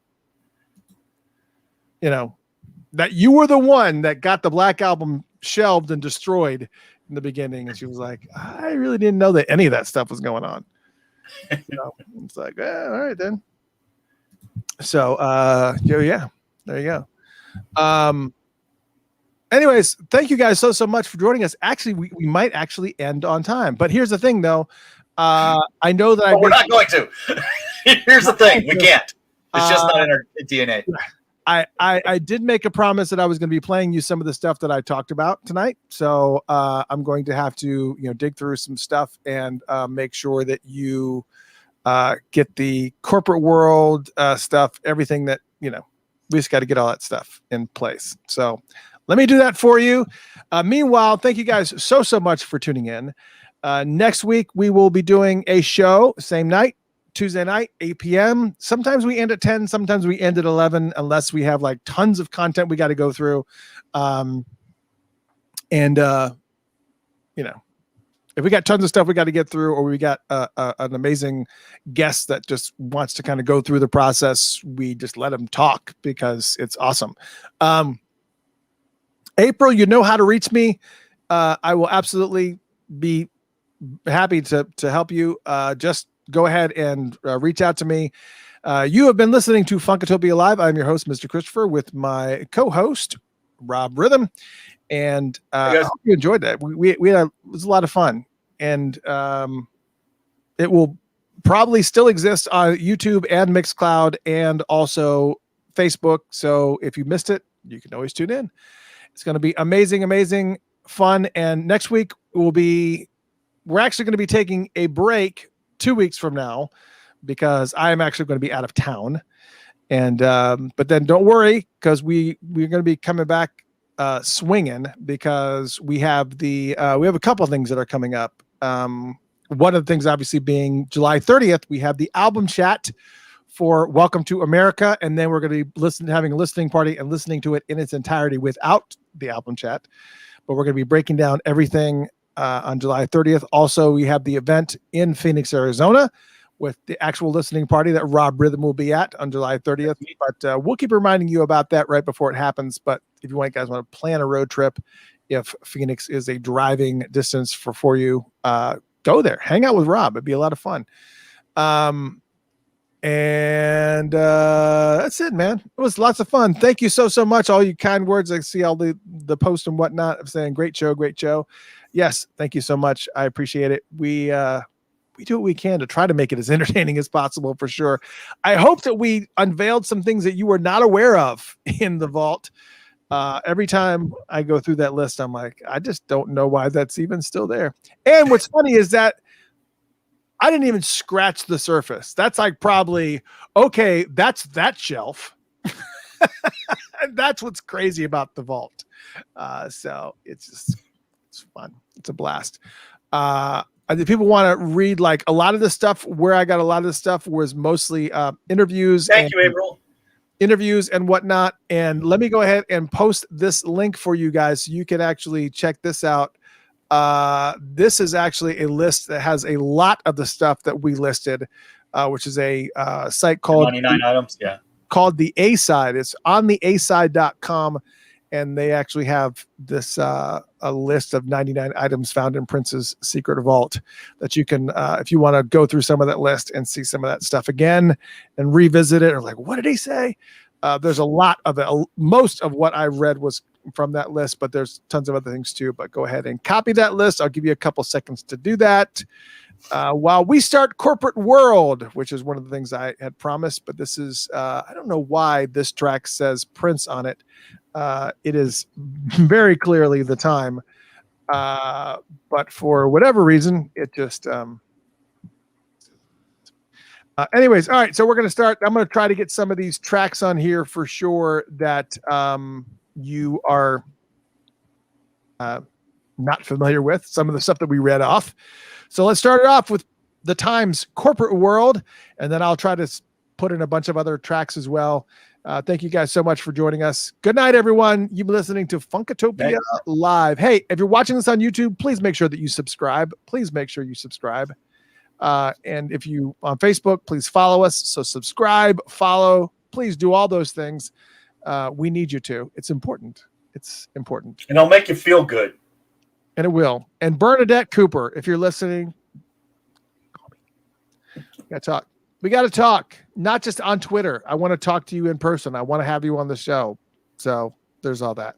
Good night, everyone. Have a good night. Corporate World right here on whatever you're listening to. Funked Up, Funkatopia Live. We go by a lot of names. Good night. All right, everyone. See you later. I'm sick of not knowing the future. See ya. I'll call you in just a second, Rob. In which my children can Yes.